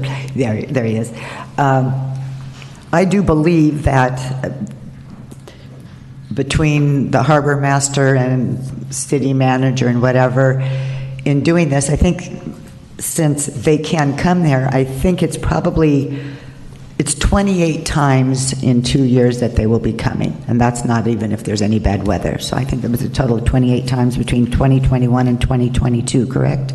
That would, right. 7 months. So. Yeah. So But I think the concern is going forward, but how do we stop it other than through the harbor master? And because there is a concern, like Mr. Rodriguez said, when you go to some place, there's 5 and 6 coming in a day. And I know we can't handle that. We know that. But I think... Well, I think to understand the process is a big thing here. And even prior to my being harbor master, back when Brian Bray was harbor master, it was always done through the harbor department and lessons learned. Remember there's pictures out there with 2 3,500 passenger boats and trying to get them off at the pier and trying to get them off at the mole. And we had lines clear down past the donut shop trying to get them back on. So it came through that process. It was pretty well advised that we shouldn't be doing 2 ships at a time. Our infrastructure can't handle that. Now, there was no mention about days. Obviously the cruise ship industry is a big industry for us. It pumps in a lot of money into this town, and I know that there's 2 sides to every coin. But I'm just saying that when I get a call or an email from a cruise company, I'll look at the dates and we'll see what's on. It's usually 2 years, a year in advance. It's not like, hey, we're coming next week, do you have a spot? Only time that happens is when there's storms down south or there's storms up north, and they divert it and they come into Avalon. And if we can oblige them, if we don't have a cruise ship in, we have Float 5. Float 5 is our cruise ship tendering. That is a secure float when they're in, according to the Coast Guard and Homeland Security. So we have to make sure that nobody else gets to use that float while they're in. And that's not saying that sometimes people pull up and try to drop somebody off, but we're advised and we go and push them off. But when I get the question, I start asking, I call Denise. I said, Denise, this guy's coming in. We got room for him. It's 3,200 passengers. And it's not made by one person. We have a team. Our department's a team. The council's our team. And we ask questions. And I am not going to be a guy that says, no, you can't come. That's not what I do. We try to generate the funds to run the city. If they can't because of safety reasons and congestion reasons, then yeah, I have no problem. And we had one of those today. Somebody sent us an email and, sorry, that day's taken. We have it 2 and 3 years in advance. So that particular day is taken. So it's not the process has never been a willy-nilly process. There's a learning process that we've learned throughout the years, and it appears it's a pretty good operation. We had 2 boats yesterday. One was a smaller Net Geo boat on Saturday and on Monday. So as long as I have my end pier in, and if Carnival's using Float 5, we drop them off on our end float. They come in with their tenders and they drop them off, and they pick them up, and life goes on. So I just don't want you to think that it's all resting on one person's shoulder. It's not. There's a lot of factors involved, and we try to make sure that we take the city's needs into account. Mm-hmm. And I don't want to turn away business if I can't. So anyway, just a little backup on that. No, thank you. And I have a question, because the question is there a contract or an agreement with the cruise lines? No, we do not have a contract with the cruise lines. But once they notify the harbor, the reason they're notifying the harbor is because they're asking for permission to come in with the tenders. Right. But how do we get their $5? There's not an agreement, or we just say this is the municipal code and they just pay us? If it's a new cruise line, yes, we provide them with what our municipal code says as far as what the wharfage is, and then they let us know what their manifest is, and that's... We issue them an invoice, they send us a check. Oh, okay. So yeah, it's like any other business. I mean, they tell us how many people they have, and they know up front what it's going to cost them, and they say yay or nay. Do we audit those manifests, Matt Baker? Well, I can give you a real quick summary of what we came up with today. And for the passengers from January to September, the city had a wharfage fee of over $722,590. That's what generated from the cruise ships. That's all the cruise ships, the smaller ones, the bigger ones, from that point up to September. It's substantial. That's $700,000 that you don't have to take out of your budget to fix a mole project or fix a street or fix anything else. It's a substantial amount of money, and as much as some people don't want it, but we have to continue to move on. Nanny, I don't think that, or council, I don't think that anybody in our community wants to see cruise ships come in 7 days a week, even 5 days a week. And I wanted to clarify that the chamber's part in all of this is that they do attend 2 cruise conferences in the fall and then in the spring. And their job is just because of the advertising that they do, they go and they provide information to the cruise lines, as well as one of our council members goes to each one of those, and then also our cruise line liaison, which would be David Cree in this instance. So I think since the one in fall that was very successful in Puerto Rico, that it's helped bring Royal Caribbean around once they found out how much we've developed certain things in our town, and we have other things to offer. And I think we all remember what it was like in this town when everything closed up after Labor Day. Yes, that was, I know that there's some people in the audience that would love to see that happen again, but there's a lot of people in our community that rely on those cruise ships to be here, so they don't have to leave the island in the winter months to go somewhere else, and then come back just for seasonal work. Just 2 things I was going to quickly add. While we haven't since I've been here, we have historically done audits of our wharfage taxpayers. And a second thing, just so you can see how the Harbor Fund does contribute to other funds, 7% of sewer funds revenues come from the Harbor Fund from transfers. 11% of the saltwater fund revenues come from transfers from the harbor funds, and 2% of the solid waste revenues come from transfers from the Harbor Fund. So the Harbor Fund revenues do contribute to the other enterprise funds.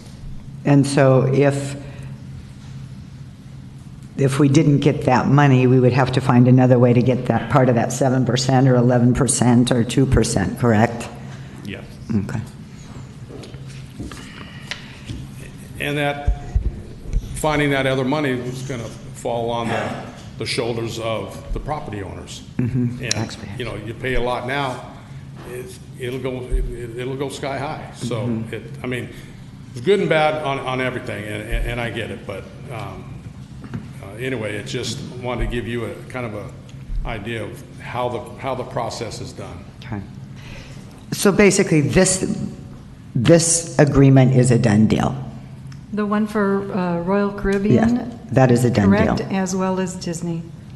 Okay, and then moving forward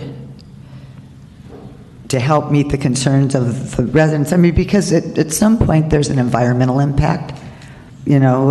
Cruise ships in the water kind of a thing, and running their motors and all of that stuff. I don't know how we evaluate down the line. I don't believe anybody on this panel on this council wants them, 5 days a week even. But I guess I guess there needs to be a reassurance somehow for people to know that that's not the intent. When Dave goes to wherever and talks to him and that kind of thing. I don't want to say there's not trust, but So you're looking for a written policy to city staff when they're making that determination, Annie, that there is a certain number threshold? Is that what you're asking? Perhaps maybe like that thing that you thought was in writing but wasn't, something like that. And I know that can even change down the line, but I do want to hear from the community. But I'm not quite sure what, that would be a suggestion, is to do something like that where we kind of make a decision. And because I know some people talk about, well, it'd be nice to have stuff on the shoulder seasons, and then, but then other people say, well, no, so there's not 100% either way. So, David Cree. I just thought you'd like to hear a bit of the history and how it has been running up until now for the last 20 years that I've been involved. Sure. First of all, historically, the cruise ships came here in the late 80s. The government changed the gambling laws in 1991. In 1992, December 31st, was the last time you could gamble between a U.S. California port and another California port.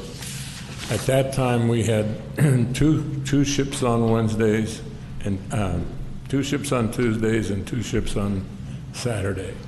They were smaller ships than we have now. When the laws changed, we lost the 2 ships on Saturdays, and we've had 2 ships on Tuesdays until about 2006, I think, when Royal Caribbean brought in the Monarch of the Seas, which holds 2,744 passengers. Prior to that, their largest vessel was about 1,600.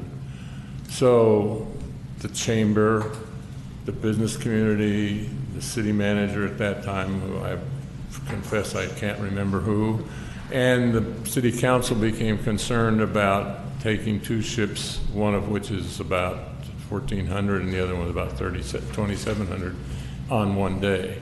So we met. I was asked if I could get that changed. We went to Royal Caribbean and persuaded them to move from Tuesdays to Wednesdays. And that's what happened until October 13th, 2008, when Royal Caribbean left. And we were left with 1 cruise ship until February 2014, when Carnival brought in the 2nd vessel. Okay. All of this time, the general consensus amongst the business community, amongst the city managers, the city council, the general consensus is we can't handle more than 1 cruise ship a day, and preferably not on the weekends, except in the fall, in the shoulder months, October through end of March.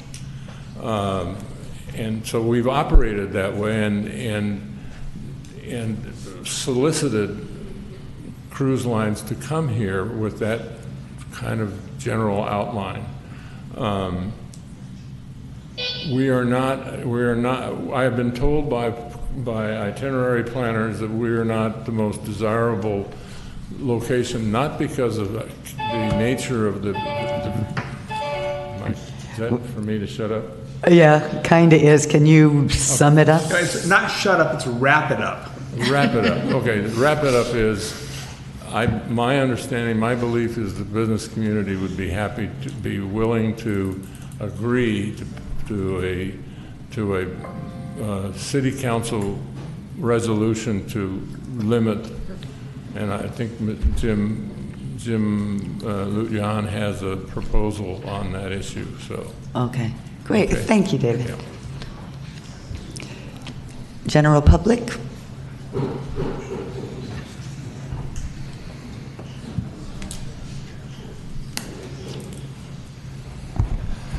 First, I want to say thanks for explaining the process. I didn't know about the process really, and I do respect the process, but I think that, like other things, department heads still report to the council, and the council represents the public, whether you're a resident or a business owner, and I think that the council should make the final decision. It shouldn't be just a department head or a chamber or something. But besides that, my concern actually is with the amount of money we're actually bringing in. I don't think everything adds up with all the projects we have in the harbor. I'm not against cruise ships, I'm not against economic growth, but I think we need to think hard about the impact on our harbor and the amount of money it's actually bringing in. And I think the money it brings in doesn't even cover the maintenance per year, not to mention any of the major repairs we actually have to make. So I think if cruise ships want to come here, they should maybe offer more. If they want to come here year over year, they're investing in our community, and they should put their money where their mouth is. And hey, we got a seawall that needs to be repaired. We've got a mole that needs to be fixed. We got dredging that needs to be done. We got all this stuff that needs to be done. And I don't think $200,000 in wharfage fees covers any of that. So How would you propose we do that then? I would like to hear what the cruise ships have to offer. Like, what else are they willing to offer? What are they willing to help with? If they want if they're here just for the next year or two and they want to ditch out, I understand that they don't want to put any money in the infrastructure. But if they see themselves visiting us 20 years down the line, then maybe it's in their best interest to help us build a mole or build the Fingers on South Beach so we have a beach for their people to come to. I think those things need to be thought about. And again, I'm not against cruise ships, but I just think that we need to reassess the impact and the money that's actually the trade-off. So. And in 2022, that's when we can relook at the wharfage fee, the fees they paid 2022, 2021. They start 2021 and they come again in 2022. In 2021, our wharfage goes up to the $5. That's what I'm saying. So when we regroup with Carnival, we can renegotiate that 5. That's when we'll be back at the drawing board looking, well, is 5 really enough, or 6, or do we want to go 10? I mean, we can do those kinds of things. We should be starting that negotiations now. Oh, okay. And again, It took us a while last time, sorry. Oh, okay. And that negotiation is in your municipal code. You have the wharfage, what cruise ships pay is in your municipal code. So if we wanted to increase that, we should start working on that, well, negotiating and working on something like that. And then once if we did a negotiation with it, Then we came up with change a it. number, we come to you to see if you think that's a fair number, and then we would have to adopt that. Okay. All righty. Paula Patterson, 221 Whitley, and I just want to say I appreciate that you've let this come to the public for public comment, as was promised at the August 6th meeting. I have many, many issues with this. We just passed a resolution to put a tax on, and we were all here, pretty much the same people that were here a month ago, to put down a resolution to take away 8% of the budget of the Chamber of Commerce. And, I just find that, but we're all here to start increasing the cruise ship visitation to the island. And the thing I really want to address, though, is I think it's a bad financial deal for the city. We're trying to raise revenue for our city. We're short. And, a $790,000 impact, that, to me, that's, 3 payrolls. When I know the city also gets business or money when the businesses make money, but it doesn't seem to be commensurate with what the jobs are we have to do as a city for infrastructure and the future, all the things that the cruise ships impact.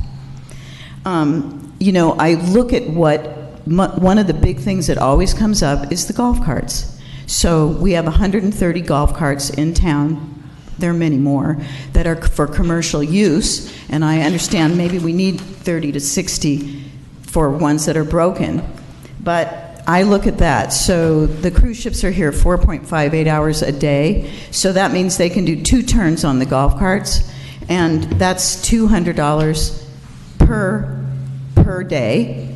And then if you take that, just take 100, for instance, that's $2 million, and the city is struggling to know if we get what we should be getting as a sales tax on those, that we're paying for an audit to do that. So there's just a lot of stuff going on here, but I think the city is getting a raw deal on this. This doesn't cover anything regarding what we have to do as far as infrastructure, the landfill, the toilets on the pier, the toilets, I know we're going to work on toilets on the mole, but just so many things that have to be paid for and maintained. Look what happened today, okay? That's going to cost the city probably more than what we're going to recoup in a year. So I just think all of this needs to be looked at, and the city needs to start looking at making money, not giving it away to, just to everything, and just to this business community that, $1 million a year we give to, who does that? What city does that? So anyway, I just wish that we could look at all of this and say, what's really fair to the residents of Avalon, to our city and its resources, and this cruise ship thing that we could go on and on about that. But I'm just talking about the economic and the fiscal impact on our city. I don't think we're getting enough. Can I just make a couple comments on that? One, you bring up an interesting point about, the impact of the rental golf carts on the island. That is an impact whether it's a cruise ship day or not. So I feel that the city council is already attacking that concern by, just in the last meeting, I abstained, but the council had agreed to allow for an alternative fuel cell opportunity to be tested on the island, so that potentially we could go to electric golf carts versus the gas-powered golf carts. So I think in terms of there's so many concerns that are being addressed in the cruise ships, but those are concerns that are not just cruise ship related concerns. And I think that we need to tackle those issues. We need to tackle the smog from the golf carts, and we are actively working on that. We need to tackle the Wi-Fi issues. That is not just a cruise ship day. That is a Saturday, Sunday, and that is virtually 6 months of the year that we are busy. So that's a separate thing. But on the 4th of July, we're impacted by non-cruise ship persons every 6 years, but yet 5 other days of the week, we still have those impacts from regular visitors who are spending a heck of a lot more money in our community. Yes. So I want to see us look at the solutions of, let's address these issues, but let's not put it on the backs that these are the issues that we have because we have cruise ships in town. No, but I will say that on cruise ship days, every single golf cart is out all day. I mean, it's there, and that isn't necessarily true on Monday through Fridays. Weekends are something different.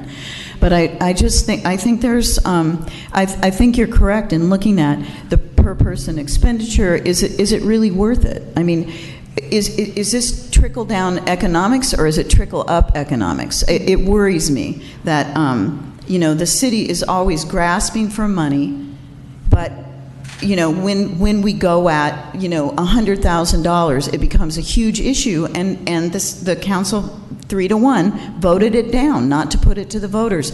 Can we do this? And so that, it kind of upsets me because it seems like a tad of it's a little bit of hypocrisy in that. So I'm not against cruise ships and I'm not against business, but I also think when we are struggling as a city to take care of what needs to be taken care of here, we're marching backwards.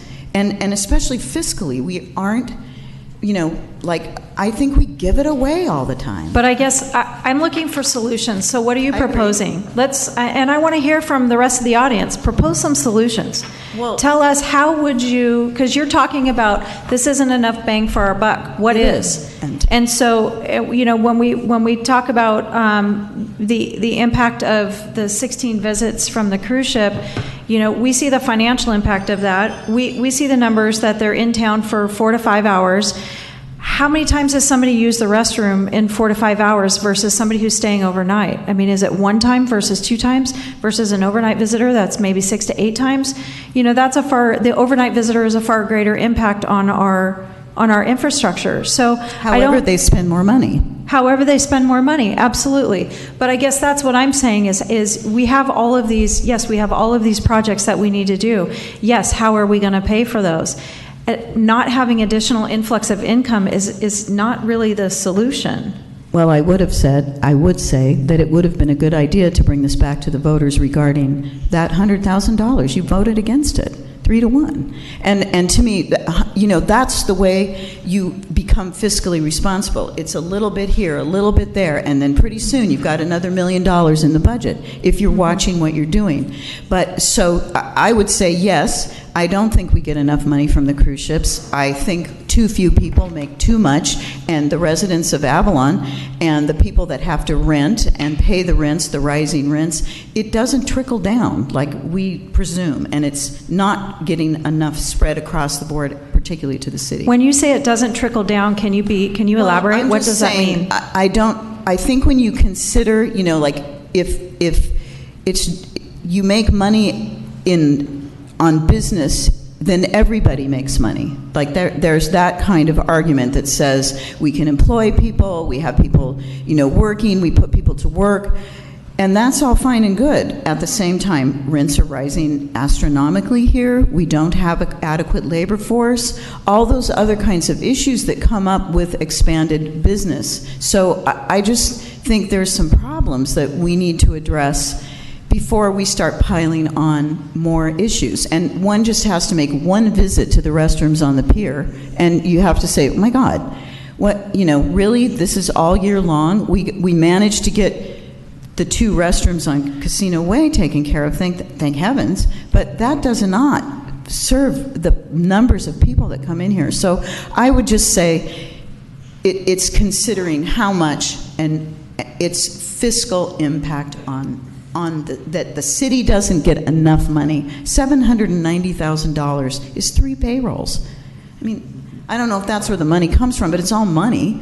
So I'm just saying, I don't think it doesn't jive for me. So anyway, that's all I have to say. Thank you. Mayor, can I add something, please? Please. So I think we've forgotten that in 1989, when the first cruise ships started coming, that the whole reason was to boost the economy of the town, not just for the city's coffers. It was the economy of all businesses. It was for the residents to be employed so they would have jobs.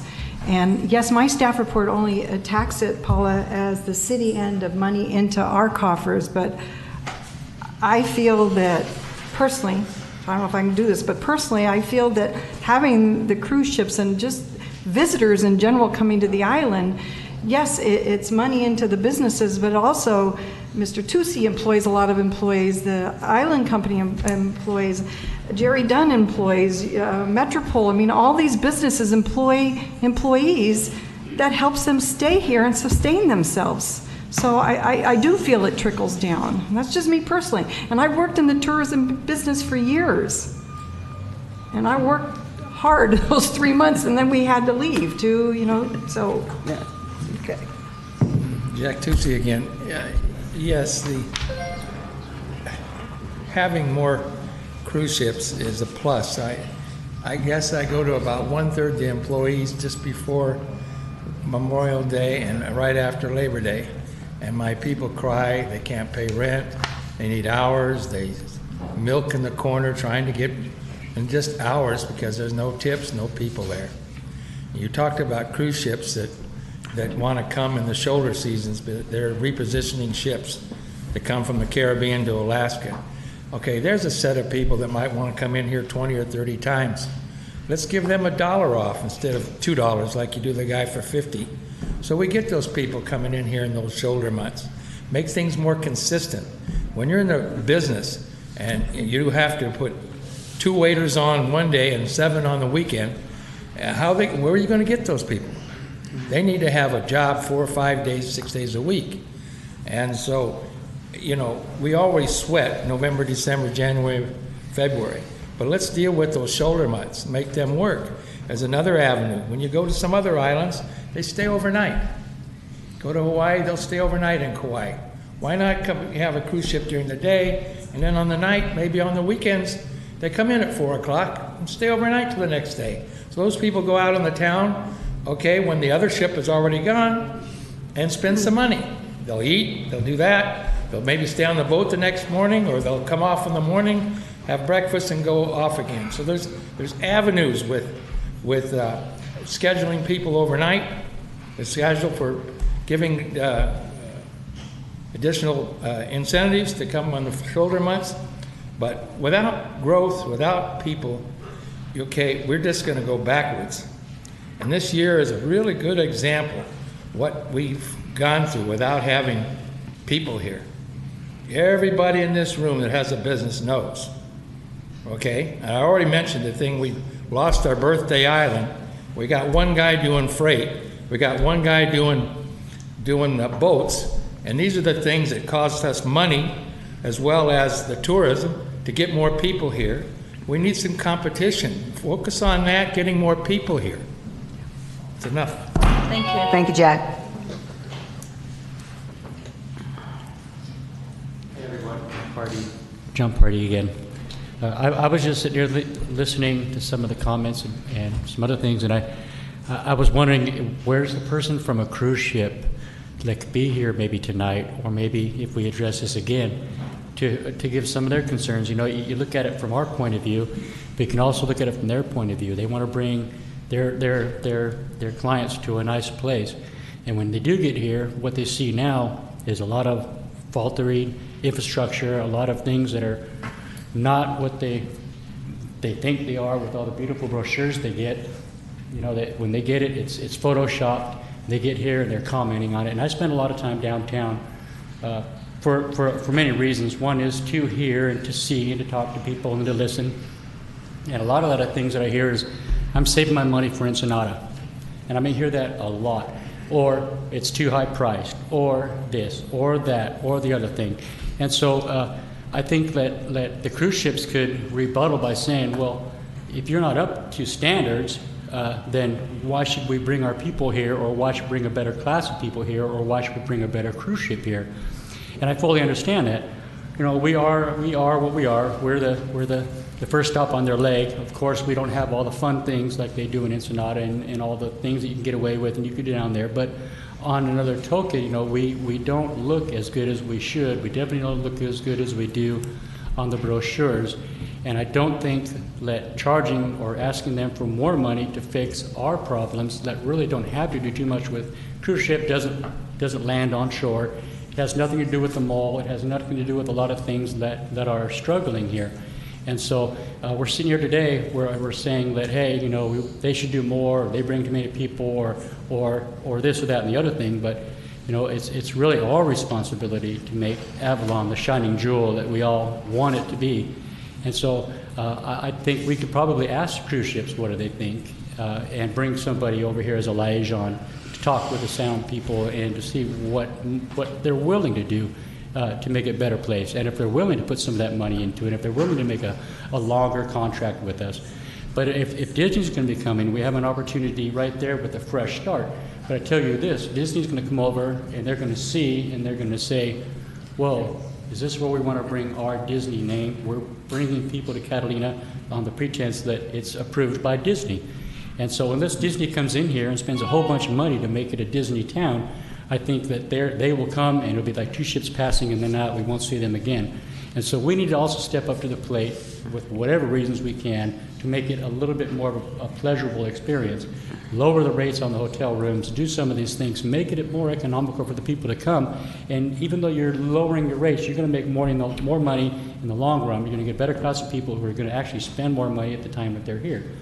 And so I think that we could address it in a lot of other ways other than just trying to, how are we going to get more money? How are we going to get more money? Let's spend some of the money that we do have and make it a little prettier, a little nicer, and see if we can't get a better crowd of people to come over. Okay. All right, thanks. Thank you for your comments.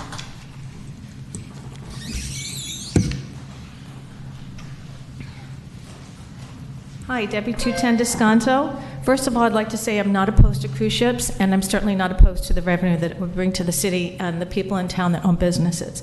However, I'd like to share a few things with you. Because you all know, I believe there should be a balance in everything. The Catalina Island Conservancy's mission is to be a responsible steward for our lands through the balance of conservation, education, and recreation. You, our city council, are also the stewards of our islands. Shouldn't conservation be the mission of everyone, especially those of us living on this beautiful island? Cruise ships have been described as floating cities, and like cities, they have a lot of pollution problems. Their per capita pollution is actually worse than a city of the same population due to weak pollution control laws, lax enforcement, and the difficulty of detecting illegal discharges at sea. Cruise ships impact coastal waters in several U.S. states, including Alaska, California, Florida, and Hawaii. All cruise ships generate the following types of waste: gray water from sinks, showers, laundries, and galleys, sewage of black water from toilets, oily bilge water, hazardous waste including chemicals from dry cleaning, photo processing waste, paint waste, solvents, print shop waste, fluorescent light bulbs, and batteries. Solid waste include plastic, paper, wood, cardboard, food waste cans, and glass. Air pollution from the ship's diesel engines. A 3,000, and this should be a wake-up call. And let me just say real quick, I heard Lisa get up and talk about how people got up in town about the climate change, and we all know the things that contributed to it. I know Andy, you said something earlier, which made me come down and have to speak. A 3,000 passenger cruise ship, considered an average size, some carry 5,000 or more passenger, generates the following amounts of waste on a typical one-week voyage. 1 million gallons of gray water, 210,000 gallons of sewage, 25,000 gallons of oily bilge water, over 100 gallons of hazardous or toxic waste, 50 tons of garbage and solid waste, diesel exhaust emissions equivalent to thousands of automobiles. In addition, these ships take in large quantities of ballast water, which is seawater pumped into the hulls of ships to ensure stability. This water is typically taken in at one port and then discharged at the ship's destination, which can introduce invasive species and serious diseases into U.S. waters. You have a couple more seconds here. I have more than a couple seconds, so I'll let someone else speak. Oh, okay. Okay.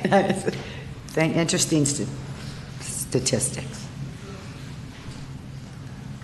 Yolanda Say, Hotel Metropole. Bye, Jason. Hi. Oh, he's talking. Oh, he's a cruise shipper. That's right. Sorry, Yoli. I'm going to kind of concur with Mr. Tusi here. Business is down. It's the worst it's been in years. And I have noticed on a Thursday and a Wednesday down Front Street in a summer day without a cruise ship, there's storefronts that are shut down in July and August, and that has really never ever happened. So as far as impact, I think I do understand that Saturday and Sundays and double cruise ship, that's why it was Monday and Tuesday. And now Wednesday and Thursday are always dead. And I employ over 40 employees that depend on visitors as much as everybody is like, we need to put a cap and there's too many. I mean, here's a solution. Let's shut the harbor and start taxing our residents, and they can pay for our infrastructure. I mean, come on. We're upset because we're taxing, but yet we don't want the visitors because it's a quality of life, but yet this is how we employ all year-round employees. And I want to keep them around in November, December, and January. And if we don't sell rooms and we don't sell stuff at stores, they get laid off. Most of my employees live paycheck to paycheck. And they have employee housing with us that's very reasonable. So let's just shut the harbor. Let's charge everybody. Let's impose some more taxes on our on our property and see how that goes. I mean, that's a solution. Okay, you know what? I want to reiterate again that this is a done deal for today with this cruise ship. I guess I want to work on moving forward to address the issues, the environmental issues, to address this going forward, because I don't think anything else is going to be happening in the next 2 years. I mean, these guys aren't even going to start for another 2 years practically. So I would like to say, how can we work at formulating policy as we go forward? Or, because, I mean, if somebody really wants to talk and you have something really different to say, that's fine. And here comes Janie, and here comes Lisa, and Leslie. But anyway, if you're bringing up more things that will help the situation moving forward. Janie Hall, retired. I've been accused of that recently in social media, and therefore I think that because you're not business oriented at the moment, I can just say, lucky sperm club. But I also have ancestral homeland issues here because my grandmother was born in 1893 and was, I think, the first non-native. My grandfather was the woodworker in the casino, and this gives me a really strong sense of place, and I enjoy that, and it makes me proud, and also it gives me the freedom to say whatever I want and write whatever I want without fear of retribution. However, my sense of place is more and more challenged every Monday and Tuesday. Apparently, 70% of the residents agree with me. Cruise ships have a negative impact, according to the Chamber's survey. So we have all heard this many times. We don't go out on Monday or Tuesday. All ages, all economic levels react the same, visitors and locals alike. We say to our friends, don't come. We wait till it's after 4 o'clock to go downtown. Using phones is virtually impossible. Today we saw a 2-hour geyser of salt water nearly flooding the trailhead and closing the beach.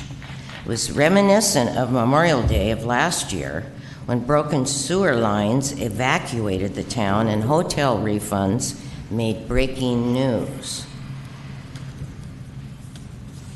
Everything seems to be in disrepair. Out of $23 million in 32 years of cruise ships, what are the changes for the better? We have given hundreds of thousands of dollars back to the cruise industry in incentives. Did the negotiations ever include one question? What other Channel Islands would you go to? Is it not possible, I should say, to cancel one of the incentives, the incentive on the Carnival, and to put the Royal Caribbean in that place, still keeping the 2 days, and make currently a better deal? The $200K in wharfage that's promised for the Royal Caribbean summer isn't even really going to fix the steps on South Beach. There is a simple solution to this controversy. Let the voters of Avalon decide the future of our city by changing the city code, which regulates additional cruise ships. Thank you. Thank you for your comments. I just want to make sure that we clarify a statistic of that magnitude. Jim, can you clarify Jani's comment about 70% of the visitor survey? I don't even remember the exact words. Were in disapproval of cruise ships? First off, I'd like to say the survey is still open because we have fallen short of getting our 1,000 survey responses that we felt would make it scientifically valid. But since so much time had lagged on, I did report out the early results just recently. And in the early results, 70% of residents said they, I'd have to pull the exact wording, but had an issue with cruise ships as a segment. Okay. Thank you. Yeah, out of 451 was the number of surveys received so far. Okay. Thank you. How many businesses answered the survey? I'm going to take a guess, Ernie, because I didn't look that up before I came here, but I want to say that it was under 200. I'll safely say under 200 rather than venturing a guess and being wrong. No. I know, we need to have this meeting. We can't have a conversation because it doesn't pick up on the video. Thank you. Thank you. Leslie Warner, 306 Whitley. I appreciate that you're looking to the future in terms of how this will go on with future cruise ships, and I hope that you'll really consider perhaps having some kind of a limit at some point. 5 days a week could perhaps really impact the quality experience that our overnight visitors are looking for. I hear it all the time where I teach yoga. They're like, I don't want to come here on a Monday and Tuesday again. So that's just my experience. I hear it often. Resolution, you asked for a solution, Cindy. I was just in Santa Barbara. There was a cruise ship there. And the hotel not only had a TOT tax, they had a tourism levy of $1 on the room that went straight to the city of Santa Barbara. Perhaps it's time to look at a way of increasing revenue by having a $1 tax, similar to what they do at the Isthmus with the eco tax, which is, I believe, 8%. I might be wrong. But it's a possible way to increase your revenue and increase the quality of experiences that people have here, rather than 5 days a week of cruise ship. Thank you. Thank you.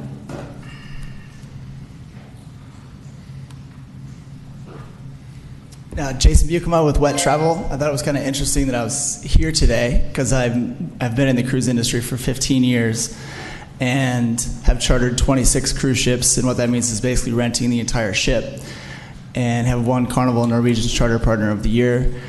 And the reason that this event happened last weekend with Grube Island was because the cruise lines are very difficult to negotiate with. They're cutthroat and so forth like that. And that's actually one of the reasons why the event happened this past weekend. And Catalina is really unique because there's nowhere for these ships to go from LA. The only place they can go is Catalina and Ensenada or Santa Barbara. So Catalina is a really unique negotiating place with the cruise lines because they don't have any other options. I know one of them, and I do meet with the itinerary planners with the cruise lines all the time. One of them is actively pursuing or building another destination on the West Coast in Mexico, from what I've been told. And because Ensenada is not that great of a port, to me it's the worst cruise port in the world. That's just my opinion. There's not much to do there, and so forth. So Catalina definitely has a very unique position, and I'm not sure what the other destinations charge per head, but I would definitely get that information and see what the other destinations charge per person to give yourself, maybe they do charge 10, maybe they charge 20, maybe they charge 15, I'm not sure. And that people to give that negotiating stick. And then the other side of it is I've also seen in Alaska where Alaska started charging too much and the cruise lines pulled out of Alaska. Just about all of them pulled out or drastically cut back. So I thought that was kind of interesting. And then they dropped the rates down and the cruise lines came back to Alaska, and I think they're in full swing. So that was it. Just wanted to add my thoughts. Thank you very much.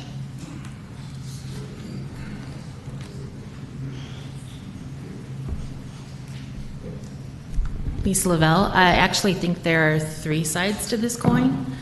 As a person who helps direct 3 businesses and employs several dozen people in Avalon, our revenue stream in the year varies from 35 to 50% on just Mondays and Tuesdays alone. So knowing that the majority of those people that are coming into the shop, taking a food tour, or going on other tour operators' activities throughout town, that would be a huge hit to cut that. No, that's not the discussion right now, but just throwing that out there for people.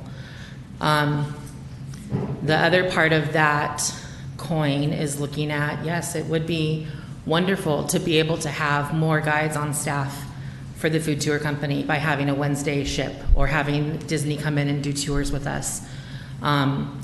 To the comment that was made previously, having worked for Disney for 5 years, I think the fact that they decided to come already shows what kind of caliber destination we have. We are better than a lot of places up and down the West Coast right now. We do have a lot of people that have been putting a ton of money into infrastructure, and that's private businesses, that's the island company, that's the city, that's individual residents. So I think that we are that level of destination. As someone who likes to cruise, I love our destination. We have a lot to offer that a lot of towns don't.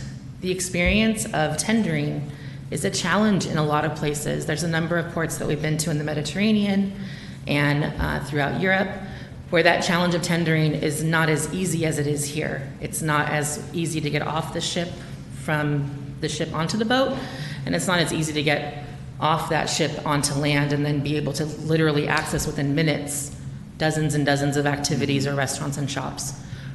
So I think we have that going for us as well.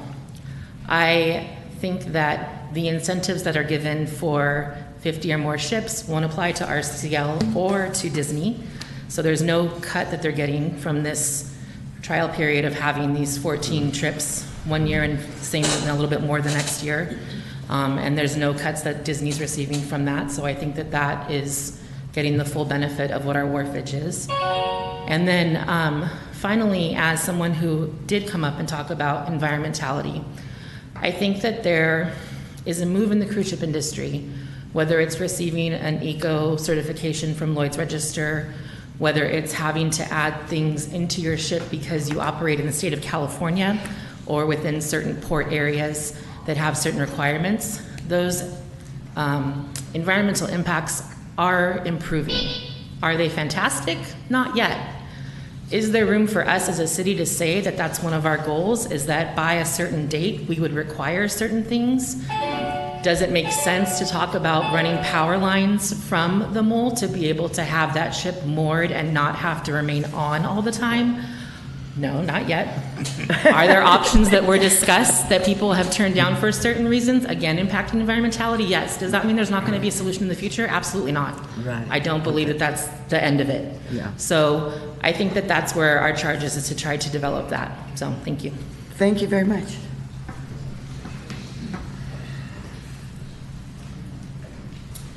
Bryce Knoll, 342 Eucalyptus. So I sort of see cruise ships in this town similar to the way that I saw traffic on the mainland. Everybody complained about it every day, but it still came back and people still sat in it. When it comes to coming up with a creative solution for this problem, I sat at my first chamber board meeting before I was officially a member of the board and asked the question of why we had not had more contact with cruise ships. As far as I can tell, there are 4 people in this room right now that can even tell you what the names of any of the people at the cruise ships are, and I've spoken to them at length. And I think that from a solution standpoint, closed mouths don't get fed. I do agree that from an impact standpoint, cruise ships are different than the regular overnight visitor or even the regular day visitor. I personally think that they're a benefit to the town, but I also think that there might be some advantage to reaching out to them as a city and saying, these are the infrastructure problems that we are going through. Can you please help us? Cindy and Oli have attended cruise ship conferences this past year, and from what I can remember, is the first time that a city official attended those conferences in a very long time. So I think that having that conversation with the cruise ships, and it doesn't need to be a demand, it doesn't need to be an immediate increase in wharfage fees or anything of that sort, but having the conversation and saying, we want to be a premier destination for you guys. We want to provide your people a great experience while at the same time providing our own residents a great experience. Right. That what happened this morning, I got to walk out the front door and see.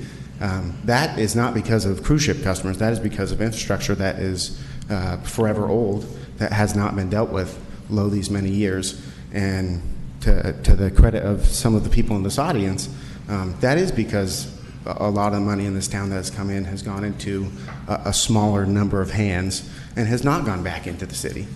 I think the money does need to go back in the city, but in the same token, if you just go in and say, we're going to just tax you beyond all reason, just exactly like Jason said, they will pull out. They will leave. They can go other places. The cruise ships are going to be in the water regardless of whether they come here or go somewhere else. Their environmental impact is going to be the same. The biggest thing we can do is reach out to them, talk to them, and try to come up with a solution that really works for everyone before we start getting into the conversation of banning them or limiting them. Right. I really think we should have the conversation with them. Thank you. Excellent, thank you. Okay, if there's nobody else, there's been some valid points made, and I know that we're taking good notes. So moving forward,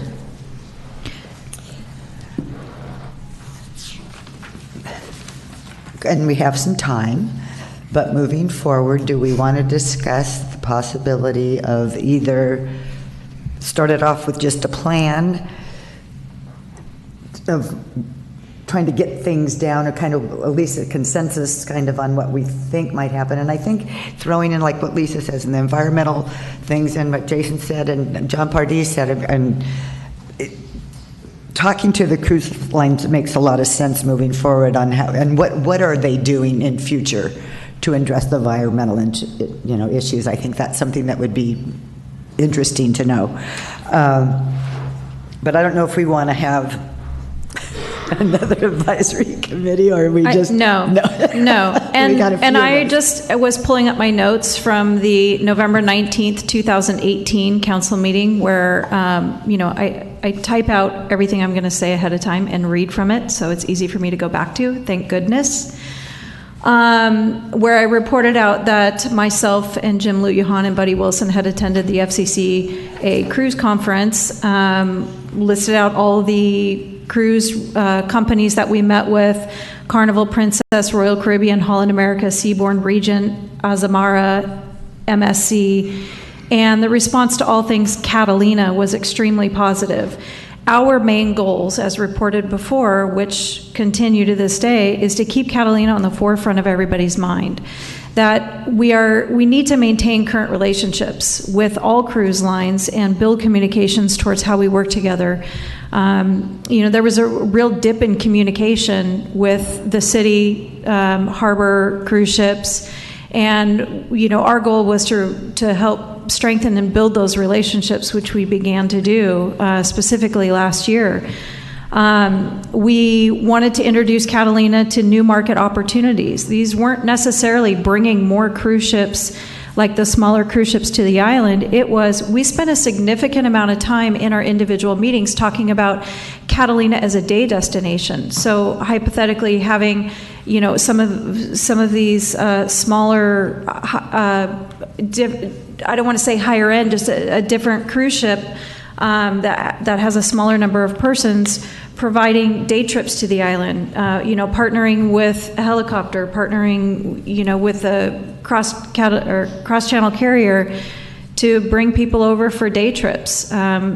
Ships like the World that might be in LA Harbor for 4 or 5 days at a time, bringing Catalina as an option as a day trip.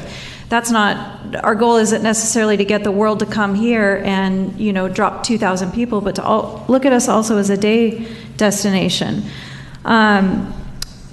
There were, overall, Catalina is highly ranked in satisfaction surveys, averaging from an 8.5 to a 10, and the comments were 99% positive on Catalina. And I think that weighed really heavily on all of us in attendance, because these are the passengers that get off the boat that actually do a survey, and 99% positive. That says a lot about how great of a community we actually are, just in response to this gentleman's comment earlier.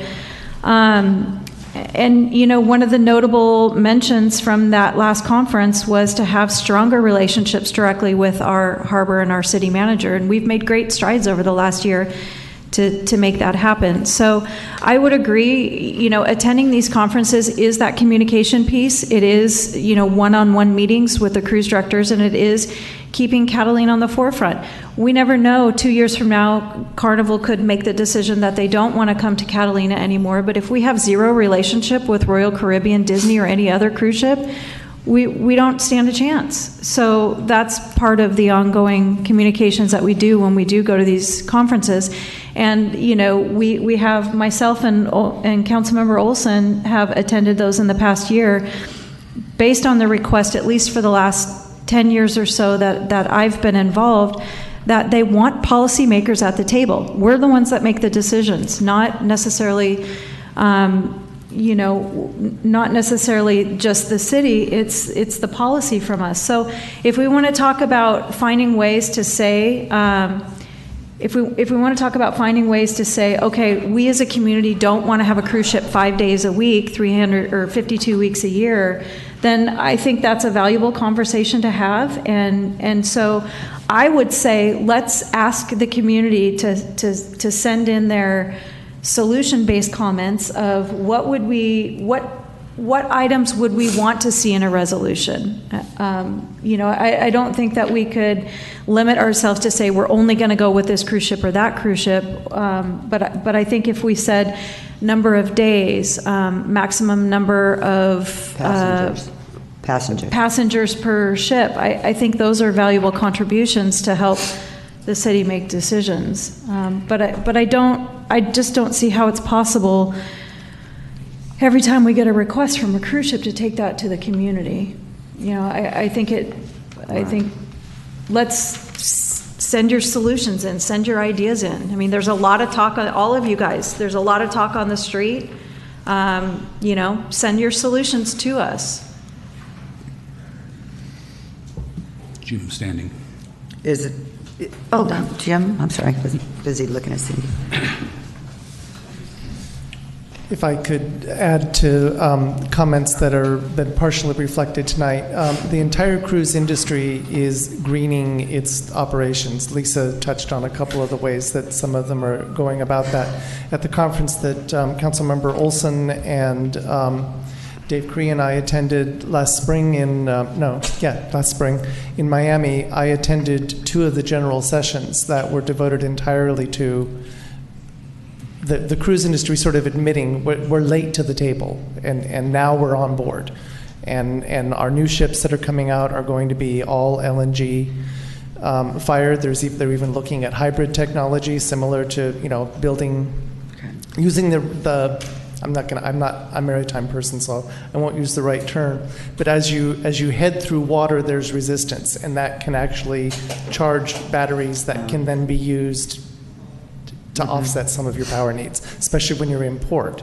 All of the ships that call on us by virtue of being approved to operate in California ports have to meet the standards of the California Air Resources Board. So that's in addition to whatever comes with future technology that further grades the air emissions. Both Carnival and Norwegian have recently made rules within their fleet that single-use plastics are going to be taken completely off board. They will not exist. And Carnival's even gone further with a dual purpose. Admittedly, people were sneaking alcohol in water bottles, so that's a double win for them. But they are now going to limit what you can bring aboard as far as bottled water not being in those single-use plastic containers too. So it is a trend, a little later than a lot of us would like to have seen it, but it is a trend that's moving forward, and we will benefit from that trend as ships continue to come here. Great, thank you. Interesting.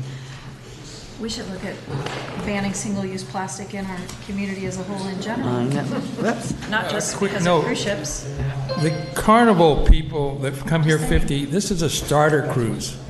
People that have never been cruising come here, and we get a lot of people that don't have a lot of money because that's why they're on that cruise. So we do not need to reject the other cruise lines that have maybe bigger ships but more quality people that stand a better chance coming back to visit us when we're after they had a stop here, okay? Because they can afford it because they're on a higher costing cruise. Okay, thank you.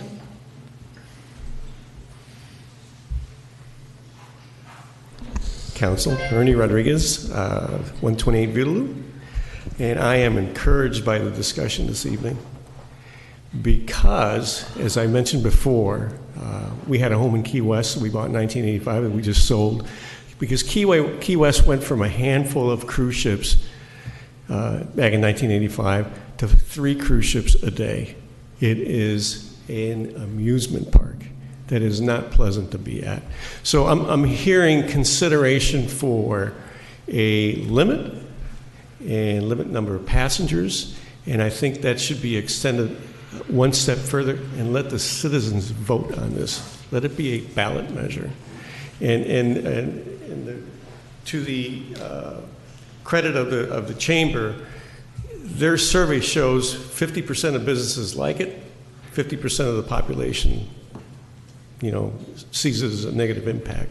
So put it out to a vote, and with a crafted measure of the variables that we think will make a balance between quality of life and addressing the business community's needs. So I've heard a lot of good suggestions here tonight. But I guess I don't understand when you say put out a ballot measure of what? What would that? That's what your task is, to define the variables that citizens would vote on. Maximum number of ships per week, and maximum number of people off these ships. But I don't think that needs to be a ballot measure. That's where I'm saying, write to your city council and say give us that information. I don't think it needs to go to a ballot. Wouldn't this have everybody's say so? But I mean, we're talking about creating a resolution. Right. We're talking about doing exactly what you want to do. Right. I guess I don't understand why would we do a ballot measure when we're actually talking about doing it. The resolution ends where?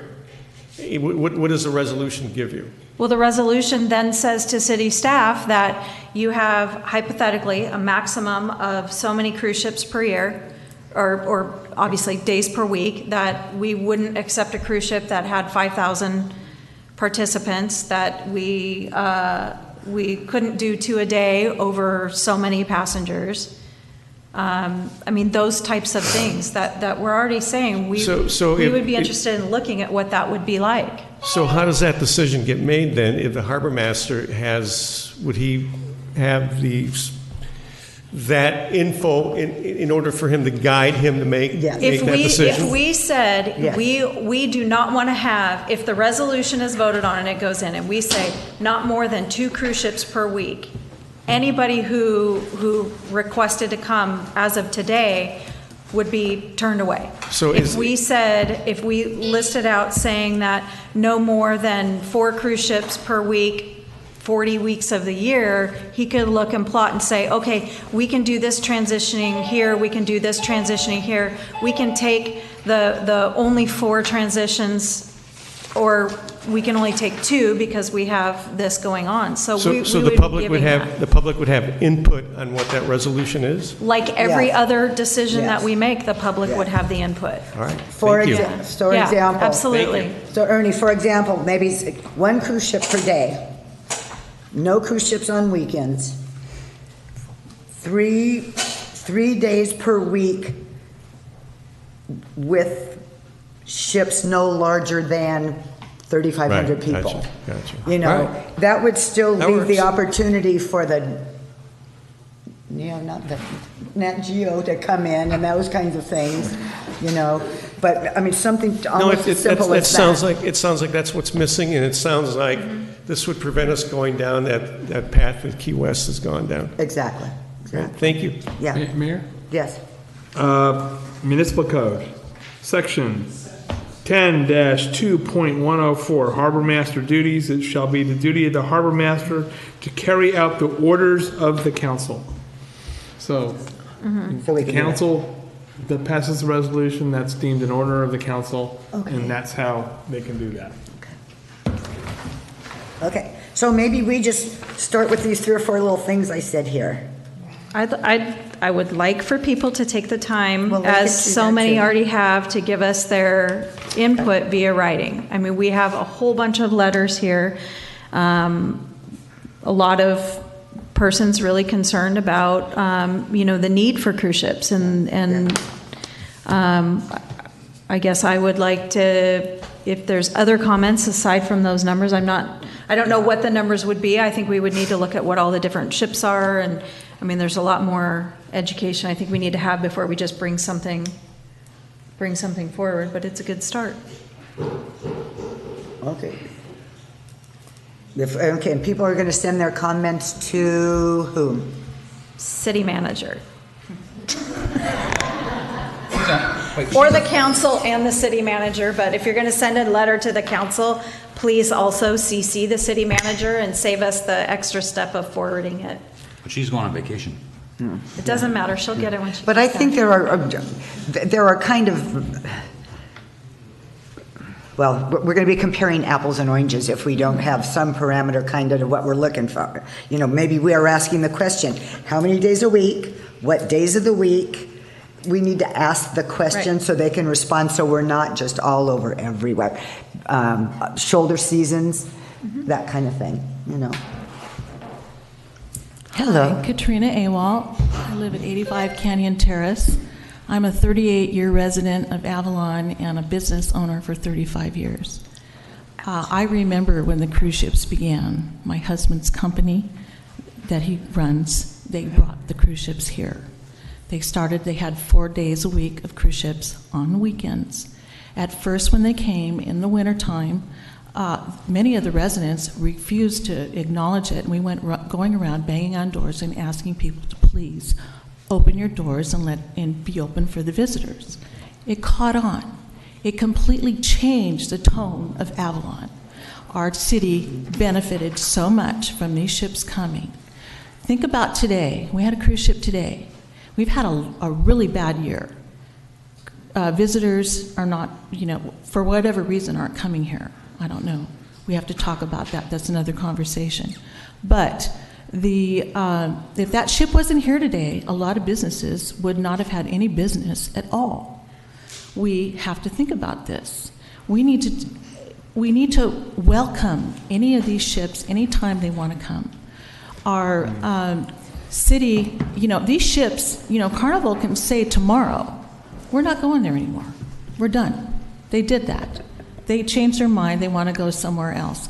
I've been to cruise ship conventions in Miami with the companies and schmoozing all these cruise ship people, and they have cities from all over the world, business people wanting these people to come and visit their town. We have a unique situation here. We're talking about cruise ships here that could leave tomorrow. What is going to happen if, say, Carnival said no? Where would we be? Everybody in this room, I think, I was looking around, I think there's only a handful of maybe 5 people that are here when the cruise ships began. All of us, when they first started, we went out to those cruise ships. We went to the parties. We went to the overnight cruises. We schmoozed with them and welcomed them with open arms. And now we're saying we don't want them to come here? This is crazy. This is a tourist town.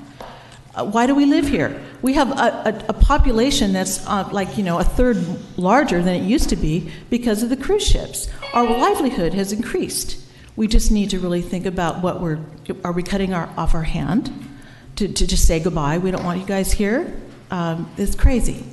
This town, I do remember when this first started at 38 years ago, when I was here, the town, it was summer. It was May through beginning of September. Now we have a summer situation where kids go back to school beginning of August. Right. We have open beaches. My store's right on Front Street. I see the open beach, and we don't have the visitors here. We're losing money hand over fist and we're trying to cut business because we say it's ruining our life. These cruise ships that are saying they want to come are only coming for, in the off season, and actually in the season of August and September when we don't really have anybody here. This weekend, September, usually we had an event going on. We don't. Thank you, Annie. You're welcome. That's all I got. I can go on for days. I know you could. Because I've been through all this business. Can I just ask Katrina a quick question? Katrina, what's the last one you're asking? Yeah, but still, I mean, you tell me to cut them off. Do you think, where do you stand on number of ships per day impact? I mean, I think that, I don't mean to put you on the spot. We can handle 1 per day. I'm not exactly a fan of 7 days a week, but 5 days a week or 4 days a week is just fine. I worry about my employees. I keep wanting to give them raises and increase their quality of life. I've had employees who work for me for years and years, and and that's a big deal. I don't want to lay anybody off because I do remember way back when everybody left. They left in September, and then they came back in May or June. We don't want a town like that again. Right. We don't. So she answered your question. Yep. Cool. Thank you. Anybody else? Or we're okay. We're going to wrap this little conversation up. One comment per topic. What's that? One comment per person. One comment per person. And no duplicates. Go ahead, Carl. I think just to sum up, I think that it would be nice to maybe have these conversations before the decision was made. It's like we've had a lot of valid conversation today, and we're having all this conversation after a decision's been made. And I just think the biggest lesson we could learn here is, let's have this conversation before the decision's made. That's why we're having this conversation, yes. Well, we've already made, the decision's already been made, and it The wasn't made by policy you was guys. followed. What? The policy was followed, making the decision, though, Carl. And like I mentioned in my first comment, I think that maybe the process should add another layer, and That's what we're talking about. I think that the council should be the last people to make the decision. That's what we're talking about now, Carl. Thank you. Seeing no new people approaching the podium. Well, are we going to have two more? Are you coming back up, Ernie, or okay, or Dr. Mark? Okay. Just one more comment. If the city manager or I will try to reach out to the Bombards to have them inform the city council the impact of cruise lines on their business and the number of people they bring to the island. I've had both Doug Bombard years ago and Greg more recently thanking me for the efforts to bring cruise ships because it made a material difference in their business.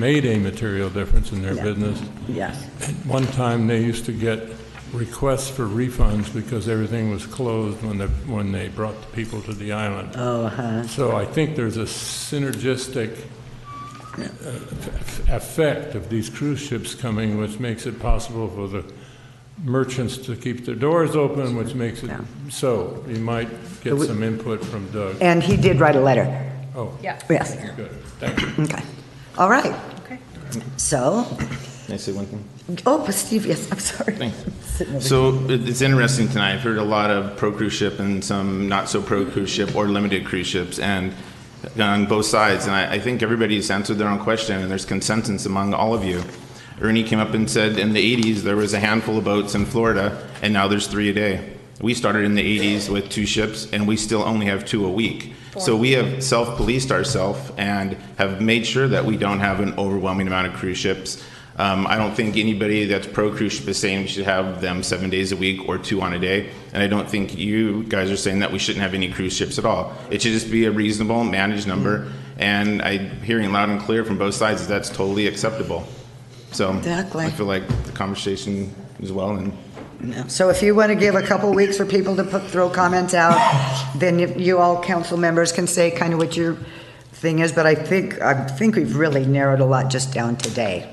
I mean, it seems like it's almost done in my mind. Okay, so that is it. That was item 12. And then we're moving on to closed session. Closed session is being pulled from the agenda. Oh, wow. So we're done. Good night, Tony. Good night, Tony. Meeting adjourned. Thank you all for coming out.